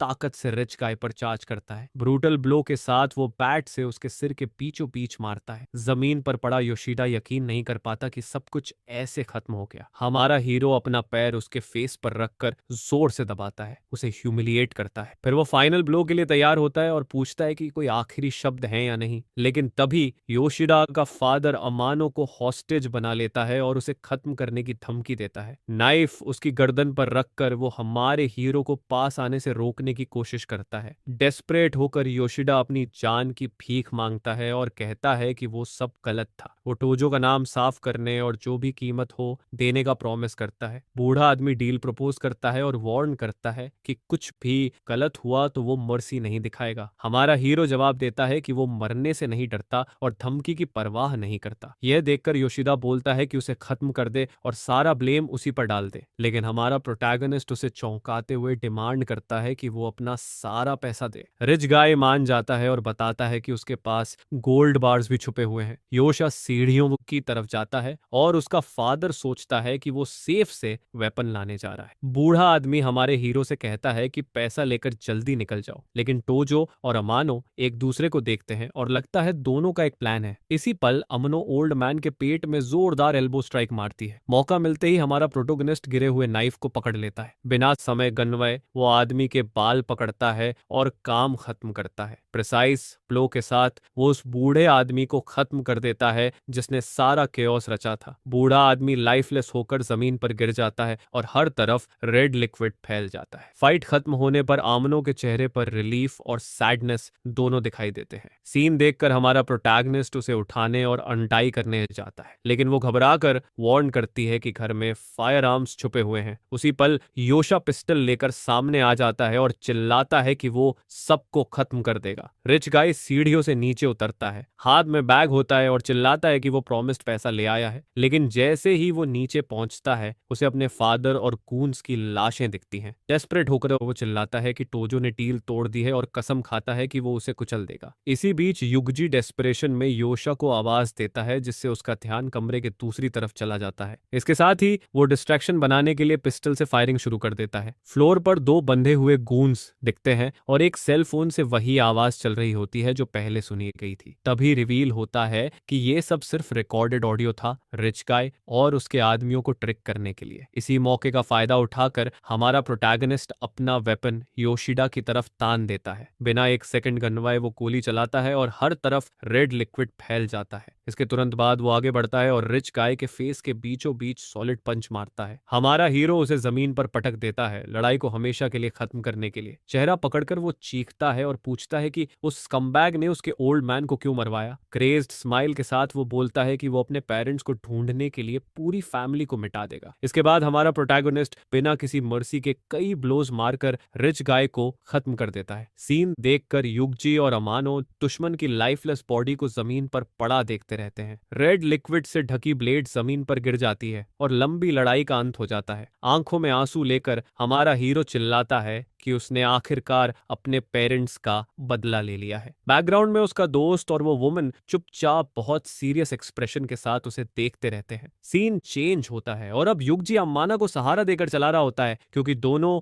बैडली इंजर्ड होते हैं। हमारा प्रोटैगनिस्ट उनसे पहले जाने को कहता है क्योंकि उसे अभी कुछ और करना होता है। थोड़ी देर बाद उसे एक सेफ मिलता है जो पैसे और गोल्ड बार्स से भरा होता है, लेकिन उसी कैश के बीच उसे एक मिस्टीरियस एनवेलोप मिल जाता है। वो पेपर उठाता है और उसके चेहरे पर सरप्राइज साफ दिखता है। बाहर युगजी और वुमन स्नोफॉल के बीच मैंशन से दूर जाते हैं। दोनों के चेहरे पर कंसर्न और फियर होता है। इसी बीच हमारा हीरो एक बड़ा बैग पैसे से भरकर बाहर आता है। वो कैश उन्हें देता है और बोलता है कि छुप जाओ और किसी से कांटेक्ट मत करना। अमानो कहती है कि वो इसके लायक नहीं है क्योंकि आखिर में उसने उसका ट्रस्ट तोड़ा था। काम लुक के साथ टोजो बोलता है कि उसे भी थ्रेटन किया गया था और वो सब कुछ माफ करता है। युगजी पूछता है कि क्या वो उनके साथ भागने नहीं वाला। डिटर्मिन्ड लुक के साथ हमारा हीरो जवाब देता है कि वो अब किसी चीज से भाग नहीं सकता। उसका दोस्त उसे पकड़ता है और कहता है कि अगर वो कन्विक्टेड भी हुआ तो वो उसके साथ रहेगा। हमारा हीरो बोलता है कि उसके पास एक प्लान है और अगर वो फेल भी हुआ तो वो उन्हें इन्वॉल्व नहीं करेगा। अमानो घबरा जाती है और चिल्लाती है कि वो ऐसा किसी भी हालत में न करे। हमारा प्रोटैगनिस्ट बस एक रात मांगता है सब कुछ रिजॉल्व करने के लिए और प्रॉमिस करता है कि वो जिंदा लौटेगा। वुमन वापस जाने की कोशिश करती है, लेकिन युगजी उसे रोक लेता है और बोलता है कि वो उसे अकेला नहीं छोड़ सकता। वो उसे समझाता है कि वो सिर्फ रास्ते में रुकावट बनेगी और उन्हें उस पर भरोसा करना चाहिए। अकेला हमारा हीरो गिरती बर्फ में दोनों को दूर जाते हुए देखता रहता है। सीन चेंज होता है और अब एक सूट पहना आदमी किसी जमीन पर पड़े शख्स के सामने खड़ा दिखता है। दूर कहीं युगजी और अमानो रात के अंधेरे में एक ब्रिज के नीचे छुपे होते हैं। युगजी पूछता है कि आखिर उस मिस्टीरियस एनवलप में था क्या। अमानो बताती है कि उसमें ऐसे डॉक्यूमेंट्स हैं जो सिटी के पावरफुल लोगों की करप्शन प्रूव करते हैं। युगजी कंफ्यूज हो जाता है कि इतनी इंपॉर्टेंट चीज उस घर में क्यों थी। अमानो रिवील करती है कि योशिदा डेप्यूटी पुलिस चीफ था और उसके लिए यह मुश्किल नहीं था। इसी वजह से उसके पास सिटी के बड़े लोगों के सारे डर्टी सीक्रेट्स की एक्सेस थी। बात करते हुए वो युगजी के वुंड्स का इलाज करने लगती है। अमानो कहती है कि एविडेंस की वजह से ही पावरफुल लोगों ने योशिदा को प्रोटेक्ट किया और जो चाहे करने दिया। युगजी गुस्से में बोलता है कि अगर तोजो अकेला गया तो उसे मार दिया जाएगा और वो उसके पीछे जाने का फैसला करता है। अमानो उसे रोकती है और काम करती है। बोलती है कि तोजो का प्लान शायद काम कर जाए। वो समझाती है कि योशिदा खुद भी पावरफुल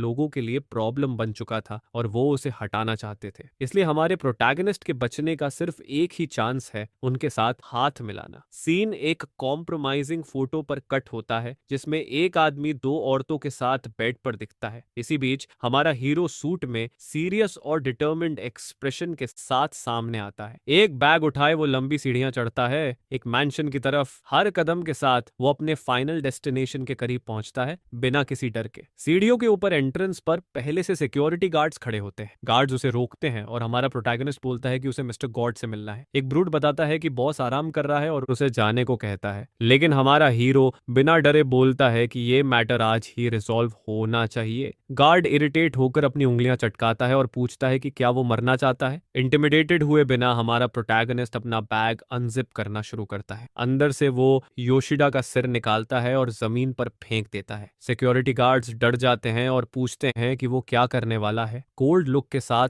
वो बोलता है कि अंदर बता दो। योशिदा मनीरियो अब हिस्ट्री बन चुका है। यह सुनकर गार्ड पूरी तरह घबरा जाता है और उसे वहीं वेट करने को कहता है। 2 मिनट बाद मैंशन के अंदर से आवाज आती है कि उसे अंदर आने दो। इसके बाद हमारा प्रोटैगनिस्ट एक कोर्टयार्ड में ले जाया जाता है जहां कई गूंस खड़े होते हैं। एक आदमी फैंसी वुडन डोर खोलता है और उसे अंदर जाने देता है। अंदर एक बॉल्ड टैटूड मैन चाय पी रहा होता है और एक वुमन टेबल पर उसे सर्व कर रही होती है। बॉस काम एक्सप्रेशन के साथ कप उठाता है, एक सिप लेता है और सीधे पूछता है कि क्या वो वही टोजो है जिसके बारे में सब बात कर रहे हैं। हमारा हीरो सवाल सुनकर सरप्राइज हो जाता है और पूछता है कि वो उसका नाम कैसे जानता है। बॉल्ड मैन बोलता है कि योशिदा अपने आदमी उसे हैंडल करने ले गया था और वहीं से उसने सब जोड़ लिया। इसके बाद बॉस इरिटेट होकर पूछता है कि उसने उसके आदमी क्यों मारे और अब हेल्प क्यों मांग रहा है। हमारा प्रोटैगनिस्ट खून से घिरा हुआ भी बिना रिएक्शन के खड़ा रहता है। वो बॉल्ड मैन को चैलेंज करता है और बोलता है कि अगर उसे सच में फर्क पड़ता तो वो यहीं उसे खत्म कर देता। बॉस उसे इंटरेस्टिंग और करेजस मानता है और पूछता है कि उसे जिंदा रखने की वजह क्या है। हमारा हीरो एनवलप दिखाता है और पूछता है कि क्या ये रीजन काफी है। वुमन हल्की स्मर्क के साथ एनवलप उसके हाथ से लेती है और बॉस को दे देती है। बॉल्ड मैन एनवलप खोलता है और अंदर एक बहुत कॉम्प्रोमाइजिंग फोटो देखता है। हल्की स्माइल के साथ वो पूछता है कि क्या टोजो सोचता है कि वो उसे थ्रेटन कर सकता है। हमारा प्रोटैगनिस्ट बोलता है कि उसके पास इससे भी ज्यादा खतरनाक एविडेंस है। बॉस भी उसे थ्रेटन करता है। कोल्ड लुक के साथ हमारा हीरो पूछता है कि क्या उसे पता है आज उसने कितने लोग खत्म किए हैं। बॉस इसे थ्रेट समझता है और बोलता है कि वो उसके लेवल का नहीं है। हमारा प्रोटैगनिस्ट जवाब देता है कि ये थ्रेट नहीं है क्योंकि उसके पास खोने के लिए कुछ भी नहीं बचा है। वो वार्न करता है कि अगर वो मिडनाइट तक वापस नहीं लौटा तो सारे एविडेंस पुलिस के पास चले जाएंगे। बेपरवाही से पूछता है कि उसका इससे क्या लेना देना है। हमारा हीरो एक्सप्लेन करता है कि जो कुछ भी हुआ है उसमें वही मेन सस्पेक्ट बनेगा। ये सुनते ही बॉस का एक्सप्रेशन अब बदल जाता है और वो विजिबली टेंस हो जाता है। बॉल्ड मैन समझ जाता है कि टोजो मदद मांगने नहीं आया बल्कि उसे अपने साथ नीचे ले जाने आया है। हमारा प्रोटैगनिस्ट एक डील ऑफर करता है कि वो एविडेंस यूज करके और ज्यादा पैसा बना सकता है। बॉस हंसता है और कहता है कि ये लड़का भी उसी की तरह फन है। इसके बाद बॉस अग्रीमेंट के साइन के तौर पर हमारे हीरो को एक ड्रिंक ऑफर करता है। बिना एक पल सोचे वो कप उठाता है और एक ही बार में पूरा पी जाता है। फिर वो कप वापस उस वुमन को दे देता है जो उनकी टेबल सर्व कर रही होती है। गॉड बोलता है कि वो सारा मेस क्लीन कर देगा लेकिन कंडीशन ये है कि टोजो उसके लिए काम करेगा। हमारा प्रोटैगनिस्ट हल्की सी स्मर्क देता है और बॉस का प्रपोजल एक्सेप्ट कर लेता है। फिर वो झुकता है और कसम खाता है कि वो अपनी जिंदगी नए बॉस को डेडिकेट करेगा। डील सील होते ही गॉड अपने आदमी गॉन मूडो को नए ऑर्डर्स देता है। लंबे बालों वाला आदमी मैसेज समझता है और शांति से कमरे से निकल जाता है। थोड़ी देर बाद बॉस उठता है और अपनी केन लेकर जाने लगता है। वो वुमन से ये भी कहता है कि लड़के का अच्छे से ख्याल रखे और उसे मंशन में रात बिताने दे, लेकिन हमारा प्रोटैगनिस्ट उसे मिडनाइट वाली वार्निंग याद दिलाता है कि वो सब कुछ पुलिस को भेज देगा। बॉल्ड मैन हल्की स्मर्क देता है क्योंकि उसे शुरू से ही पता था कि ये पूरा प्लान ब्लफ है। हमारा हीरो मुस्कुराता है और आसानी से पकड़े जाने के लिए माफी मांगता है। सीन चेंज होता है और अब उसे रेस्ट के लिए गेस्ट रूम में ले जाया जाता है। कमरे में वुमन सेडक्टिव लुक के साथ रात की तैयारी करने लगती है। वो मैंशन के नए गेस्ट को सिड्यूस करने की कोशिश करती है। वुमन कहती है कि गॉड ने उसे अच्छे से ट्रीट करने को कहा है और उसे अपने पास बुलाती है। हमारा प्रोटैगनिस्ट पास आता है लेकिन सीन से बिल्कुल अनफेस्ड लगता है। यह देखकर वुमन दोबारा कपड़े पहन लेती है। उसकी रिएक्शन समझ ना आने पर वो माफी मांगता है, कहता है कि वो बहुत टायर्ड है और चाहता है कि उसे अकेला छोड़ दिया जाए। वुमन उसके एटीट्यूड को देखकर कंफ्यूज्ड और इंट्रीग्ड रह जाती है। अकेला हमारा हीरो हॉट बाथ लेकर रिलैक्स करता है। दूसरे कमरे में बॉस वुमन से रिपोर्ट लेने का इंतजार कर रहा होता है। वो बताती है कि जैसा उसने सोचा था, लड़के ने उसे बेरेली देखा तक नहीं। सिगार पीते हुए बालर्ड मैन कहता है कि वो नॉर्मल नहीं है क्योंकि बहुत कम लोग अपनी डिजायर्स कंट्रोल कर पाते हैं। वुमन पूछती है कि क्या उसे हमारे प्रोटैगनिस्ट पर नजर रखनी चाहिए। गॉड कहता है कि वो यूजफुल है, लेकिन अगर उसने धोखा दिया तो फेटल होगा और उन्हें उसकी वीक स्पॉट ढूंढनी होगी। सीरियस लुक के साथ वो सोचता है कि क्या वो सच में उसे पॉन बना सकता है। वुमन मैसेज समझ जाती है और प्लान से अग्री करती है। बेड पर लेटे हुए हमारा प्रोटैगनिस्ट आखिरकार थोड़ा आराम करता है। सीन मैंशन के बाहर शिफ्ट होता है और दिखता है कि नया दिन शुरू हो चुका है। अचानक हमारे हीरो की आंखें पूरी अलर्ट के साथ खुलती हैं। वो झटके से बेड पर बैठ जाता है जैसे कोई नाइटमेयर देखा हो। पिछली रात वाली वुमन पहले से वहां होती है और उसका चेहरा साफ करते हुए गुड मॉर्निंग विश करती है। वो सबके लिए थैंक्स बोलता है और कहता है कि उसे जाना है, लेकिन वुमन उसका हाथ पकड़ लेती है। फिर वो रिमोट उठाकर कहती है कि टीवी पर कुछ इंपॉर्टेंट देखो। न्यूज में रिपोर्ट आता है कि योशिदा के घर में आग लगी जिसमें 3 लोग मारे गए। हमारा प्रोटैगनिस्ट स्पीड देखकर इम्प्रेस्ड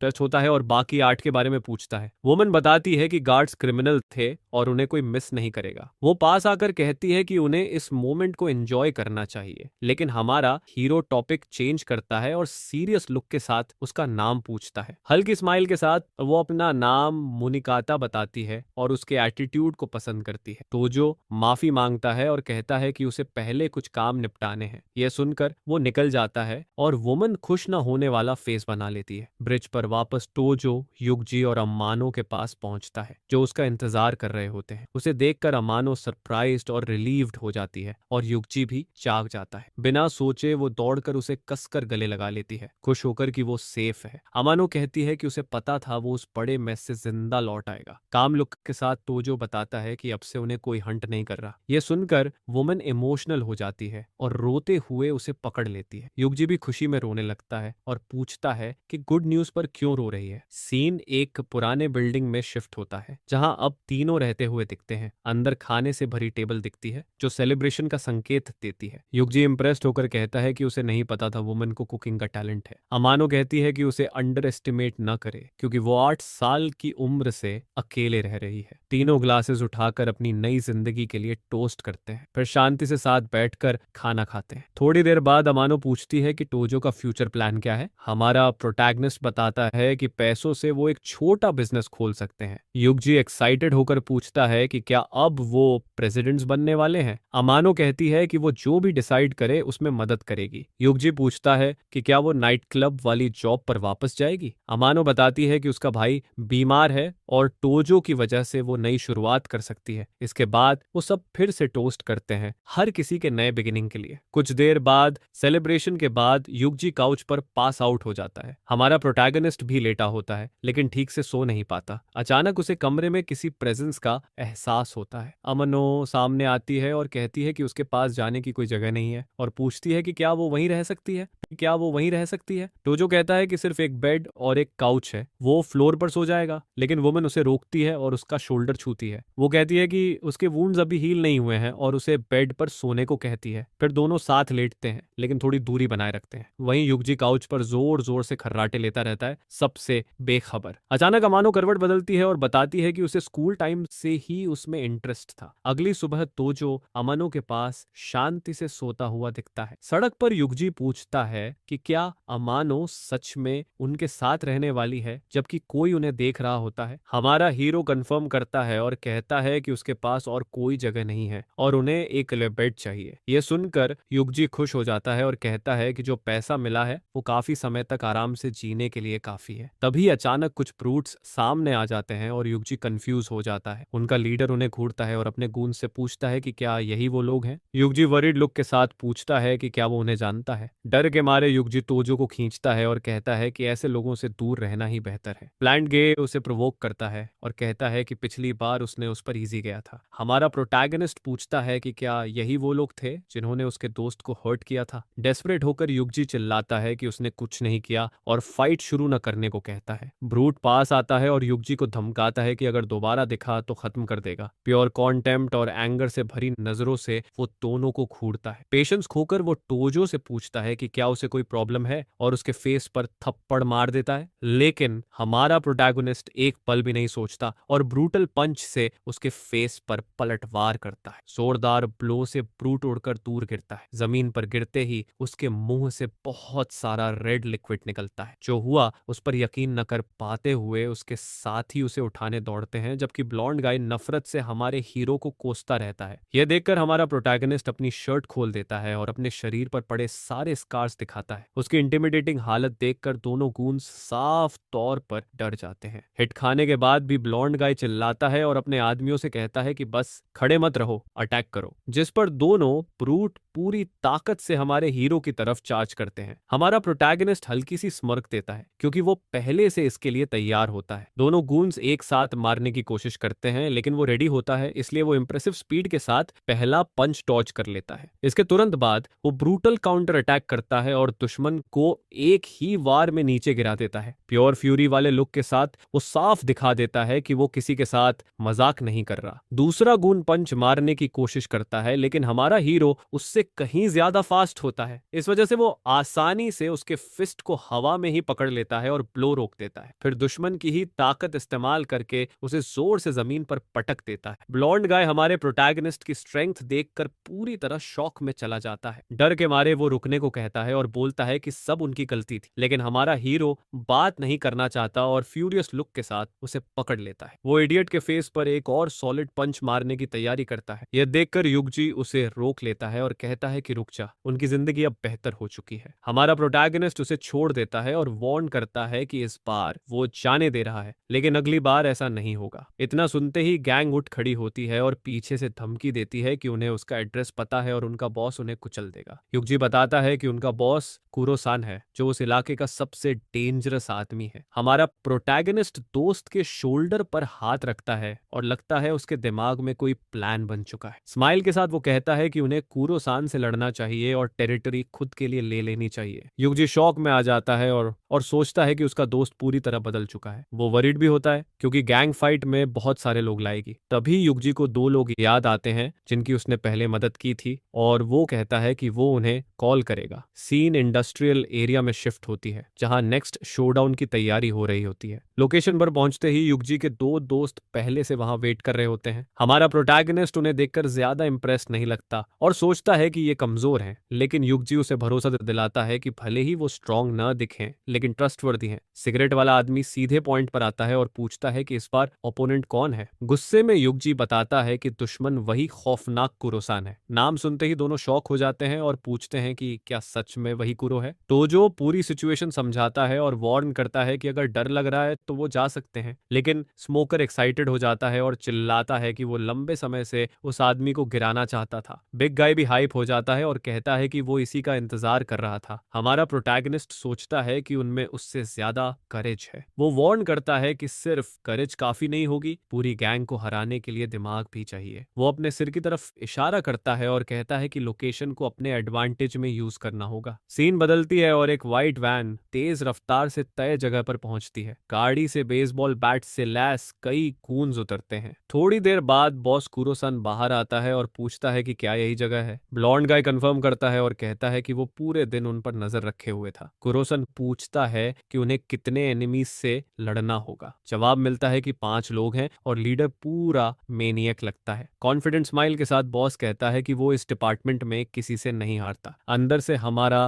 प्रोटैगनिस्ट गैंग की एंट्री देखता रहता है। वो और उसके नए साथी बड़े शोडाउन के लिए रेडी होते हैं। स्मोकर पहले से शेल्फ के ऊपर एम्बुश के लिए पोजीशन ले चुका होता है। एक किक के साथ डोर टूटता है और गूंस अंदर घुस जाते हैं। सामने उन्हें साइलेंस में खड़ी टीम मिलती है। कुरोसान पूछता है कि क्या उसी ने उसके आदमी को मारा था। कोल्ड और सीरियस लुक के साथ हमारा हीरो बिना हेजिटेशन आरोप एक्सेप्ट कर लेता है। बॉस मॉकिंग लाफ करता है और अपने आदमियों को अटैक करने का ऑर्डर देता है। प्योर रेज के साथ वो सभी गूंस को एक साथ हमला करने को कहता है। बेसबॉल बैट्स लेकर ब्रूट्स आगे बढ़ते हैं, लेकिन शेल्फ के ऊपर से स्मोकर सफेद पाउडर फेंक देता है जो सबकी आंखों को अंधा कर देता है। पाउडर की वजह से गूंस पूरी तरह डिसोरिएंटेड हो जाते हैं। कुरोसान गुस्से में चिल्लाता है और शेल्फ वाले आदमी को गिराने का ऑर्डर देता है। एक ब्रूट ऊपर चढ़ने की कोशिश करता है, लेकिन फेस पर जोरदार किक लगते ही उड़ जाता है। स्माइल के साथ स्मोकर रोप खींचता है और अगला ट्रैप एक्टिवेट हो जाता है। ऊपर से पानी से भरी बाल्टी गिरती है और पाउडर भीग जाता है, जिससे एनिमीज की हालत और खराब हो जाती है। बॉस गुस्से में ग्रुप को कावर्ड कहता है। कंफ्यूजन का फायदा उठाकर हमारा प्रोटैगनिस्ट ब्लॉन्ड गाय की आर्म पकड़ लेता है। क्विक मूव में वो उसे मोबिलाइज कर देता है और वो दर्द में चिल्लाता है। मार खाते हुए भी ब्लॉन्ड गाय कहता है कि ये तरीके डर्टी हैं। हमारा हीरो जवाब देता है कि ये बस eye for an eye, tooth for a tooth है। बिना वक्त गनवाए वो किक मारकर उसे दूर फेंक देता है। कुछ ही देर में सारे गूंस जमीन पर पड़े होते हैं। कुरोसन फ्यूरियस होकर हमारे प्रोटैगनिस्ट को कावर्ड कहता है और फाइट के लिए रेडी होता है। हमारा हीरो अपनी शर्ट खोलता है और सबको एक साथ चैलेंज करता है। कुरोसान चैलेंज एक्सेप्ट करता है और 1-on-1 फाइट की बात करता है। वो भी अपनी शर्ट उतार देता है, पूरा टैटूड बॉडी दिखाते हुए। इसके बाद दोनों फाइनल फाइट के लिए एक दूसरे की तरफ चार्ज करते हैं। कुरोसान सॉलिड पंच मारता है, लेकिन हमारा हीरो खुद को बचा लेता है। काउंटर अटैक में वो पावरफुल किक मारता है और बॉस फंस जमीन पर गिर जाता है। ग्राउंड पर पड़ा एनिमी उठने की कोशिश करता है और मेस और हमारे हीरो का हाथ पकड़ लेता है, लेकिन हमारा हीरो ज्यादा स्ट्रांग होता है और बॉस की फिस्ट को कोर पकड़ लेता है। प्योर रेज के साथ वो आर्म को और कसता जाता है, फिर पीछे से उसे इमोबिलाइज कर देता है और बॉस पूरी तरह डिफेंसलेस हो जाता है। सीन देखकर उसके दोस्त वरीड हो जाते हैं, लेकिन वो उन्हें इंटरफियर न करने को कहता है। अमानो समझ जाती है कि एरिया टेक ओवर करने के लिए उसे खुद जीतना होगा। क्रेज्ड लुक के साथ कुरोसान चिल्लाता है कि वो सबको अंडरवर्ल्ड भेज देगा। हमारा प्रोटैगनिस्ट दांत भींचकर उसे पकड़े रखता है। दोस्तों को देखते हुए उसे याद आता है कि उसे ये फाइट जीतनी ही होगी। युगजी और अमानो वरीड होकर पूछते हैं कि क्या उसे बैकअप नहीं चाहिए। कुरोसान हंसकर कहता है कि इतना कमजोर आदमी उसे कभी नहीं हरा सकता, लेकिन हमारा प्रोटैगनिस्ट अपने पैर से खुद को प्रेस करता है और ताकत लगाता है। इससे वो खुद को छुड़ाने में कामयाब हो जाता है और दोनों मोमेंटम से पीछे गिरते हैं। बिना वक्त गनवाए वो पलटकर बॉस के फेस पर सॉलिड पंच मारता है। ब्लो से कुरोसान गुस्से में आ जाता है और काउंटर अटैक की तैयारी करता है। वो उसे पकड़कर पूछता है कि क्या बस इतनी ही ताकत है। रेज की दहाड़ के साथ हमारा हीरो जोरदार हेडबट मारता है। वायलेंट इंपैक्ट से बहुत सारा रेड लिक्विड उड़ता है। कुरोसान उसे चैलेंज करता है और कहता है कि देखेंगे कौन पहले टूटेगा। बॉस पंच मारने की कोशिश करता है, लेकिन हमारा हीरो फास्टर होता है और पहले मार देता है। पूरी तरह पिटे हुए फेस के साथ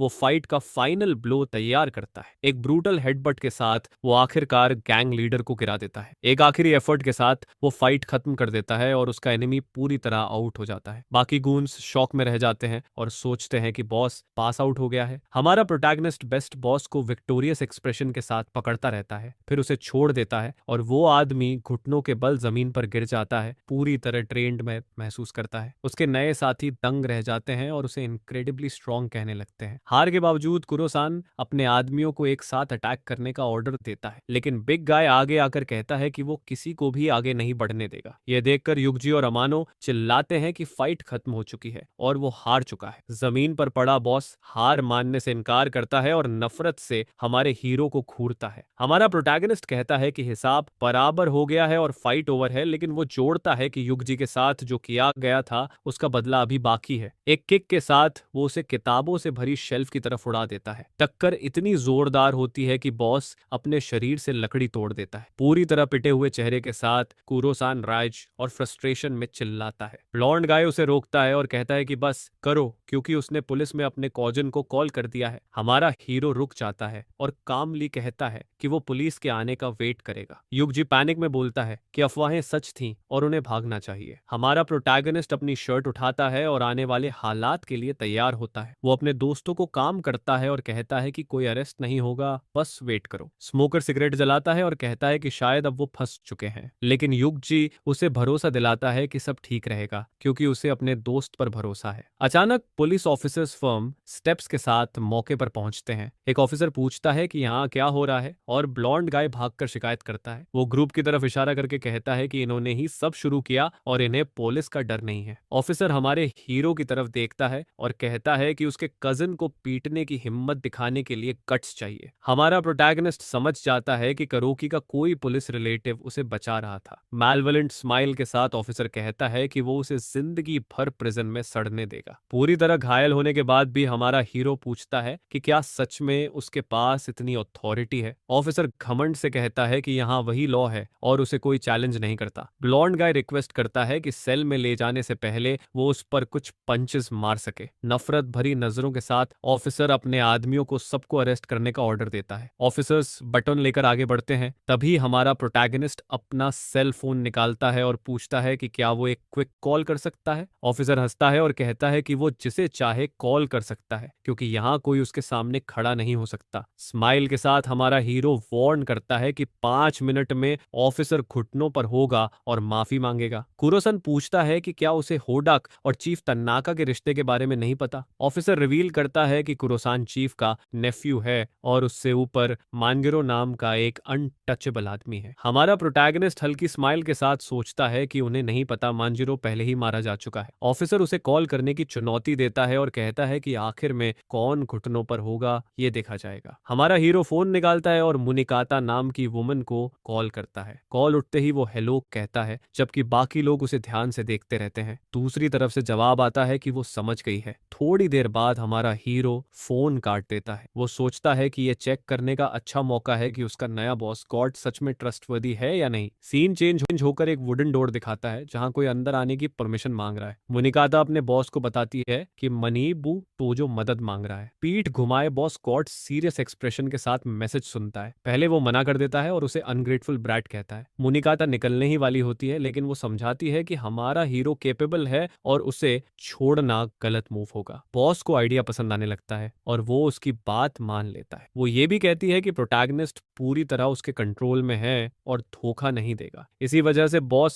मदद के लिए एग्री करता है लेकिन वार्न करता है कि कर्ज चुकाना पड़ेगा। वापस कॉन्फ्रंटेशन में ऑफिसर ताना मारकर पूछता है कि प्रॉमिस्ड हेल्प कहाँ है। हमारा प्रोटैगनिस्ट सोचता है कि गॉड उसे बचाएगा या सिर्फ इस्तेमाल करेगा। इम्पेशंस में करप्ट ऑफिसर सबको अरेस्ट करने का ऑर्डर देता है। अचानक एक बिग आदमी सामने आता है और एक गार्ड को उसे पकड़ने से रोक देता है। बिग गाय हमारे हीरो के सामने खड़ा होकर ऑफिसर्स को सीरियस नजरों से देखता है। ऑफिसर गुस्से में पूछता है कि क्या उसे पता है पुलिस पर हाथ उठाने वालों का क्या होता है। कुरोसान चिल्लाता है कि रेजिस्ट करना बंद करो क्योंकि वो सब खत्म हो चुके हैं। स्मोकर दोस्त पैनिक में सोचता है कि सब कुछ यहीं खत्म हो गया। उसी पल ऑफिसर का फोन बजता है। वो सरप्राइज्ड लुक के साथ कॉल उठाता है। दूसरी तरफ से आवाज उसे होदाका कहकर डांटती है। ऑफिसर सफाई देता है कि वो बस क्रिमिनल्स को अरेस्ट कर रहा था। आवाज पूछती है कि क्या वो हमारे प्रोटैगनिस्ट की बात कर रहा है। डर के मारे ऑफिसर हकलाता है और कंफर्म करता है कि वही टोजो है। यह सुनकर हमारा हीरो सोचता है कि हालात इंटरेस्टिंग हो रहे हैं। ऑफिसर तुरंत कहता है कि वो उसे अभी छोड़ देगा। कॉल खत्म होते ही उसके चेहरे पर प्योर टेरर दिखता है। कुरोसान कंफ्यूज होकर ऑफिसर से सबको अरेस्ट करने को कहता है लेकिन ऑफिसर पलटकर उसे चुप रहने को कहता है और गालियां देता है। वो कुरोसान को पंच मारता है और चिल्लाता है कि उसने हमारे हीरो को छुआ कैसे। बाकी ऑफिसर्स हमारे प्रोटैगनिस्ट को पैटर्न तक ऑफर कर देते हैं। ऑफिसर माफी मांगता है और कहता है कि ये मिसअंडरस्टैंडिंग थी और असली गुनहगार वही लोग हैं। कोल्ड लुक के साथ हमारा हीरो पूछता है कि क्या ऑफिसर को याद है उसने क्या कहा था। फिर वो कहता है कि घुटनों पर बैठकर माफी मांगो जैसा उसने प्रॉमिस किया था। बिना सोचे करप्ट ऑफिसर घुटनों पर गिर जाता है। घुटनों पर बैठा ऑफिसर अपनी जान की भीख मांगता है और लगातार माफी मांगता रहता है। ये सीन सबको शॉक कर देता है। पिटा हुआ चेहरा लिए वो बार बार सॉरी कहता है। हमारा प्रोटैगनिस्ट उसे कहता है कि अपना कचरा उठाओ और यहाँ से निकल जाओ और दोबारा कभी वापस मत आना। रिलीफ की हल्की स्माइल के साथ ऑफिसर मान जाता है और तुरंत चला जाता है। गैंग बाहर निकल जाती है और हमारा हीरो उन्हें दरवाजे से जाते हुए देखता है। स्मोकर गुस्से में कहता है कि ऐसे सपोर्ट के साथ तो वही नया बॉस है। बिग गाय भी अग्री करता है और कहता है कि अब वो उसी को फॉलो करेगा। अमानो स्माइल के साथ पास आती है और उसकी तारीफ करती है, कहती है कि वो हमेशा अमेजिंग है। हमारा प्रोटैगनिस्ट उन्हें रुकने को कहता है, लेकिन प्रॉमिस करता है कि अगर वो उसके साथ रहे तो फायदा होगा। नए फॉलोअर्स एक्साइटेड हो जाते हैं और चिल्लाते हैं कि उसके साथ रहकर सब अच्छा होगा। थॉटफुल लुक के साथ हमारा हीरो सजेस्ट करता है कि अब उन्हें एक लेजिटिमेट बिजनेस शुरू करना चाहिए। यह सुनकर ग्रुप कंफ्यूज हो जाता है और शक भरी नजरों से उसे देखता है। वो एक्सप्लेन करता है कि करोकी के हटने से डिस्ट्रिक्ट खाली हो चुका है और अब वो उसकी शॉप्स टेक ओवर करेंगे। ग्रुप शॉक में पूछता है कि क्या वो सच में सब कुछ लेने की बात कर रहा है। सीरियस लुक के साथ हमारा प्रोटैगनिस्ट कहता है कि अगर कुछ करना है तो पूरा करो, वरना शुरू ही मत करो। इसलिए वो सिमोनो से कहता है कि एविडेंस लाए और उसकी तरफ से गॉड से मिलने जाए। महिला हल्की सी स्मर्क देती है क्योंकि वो उसका प्लान पूरी तरह समझ चुकी होती है। वहां से वो कहता है कि अब वो उस बिग शॉट से डील करने वाला है जो पूरी सिटी को कंट्रोल करता है। Scene cut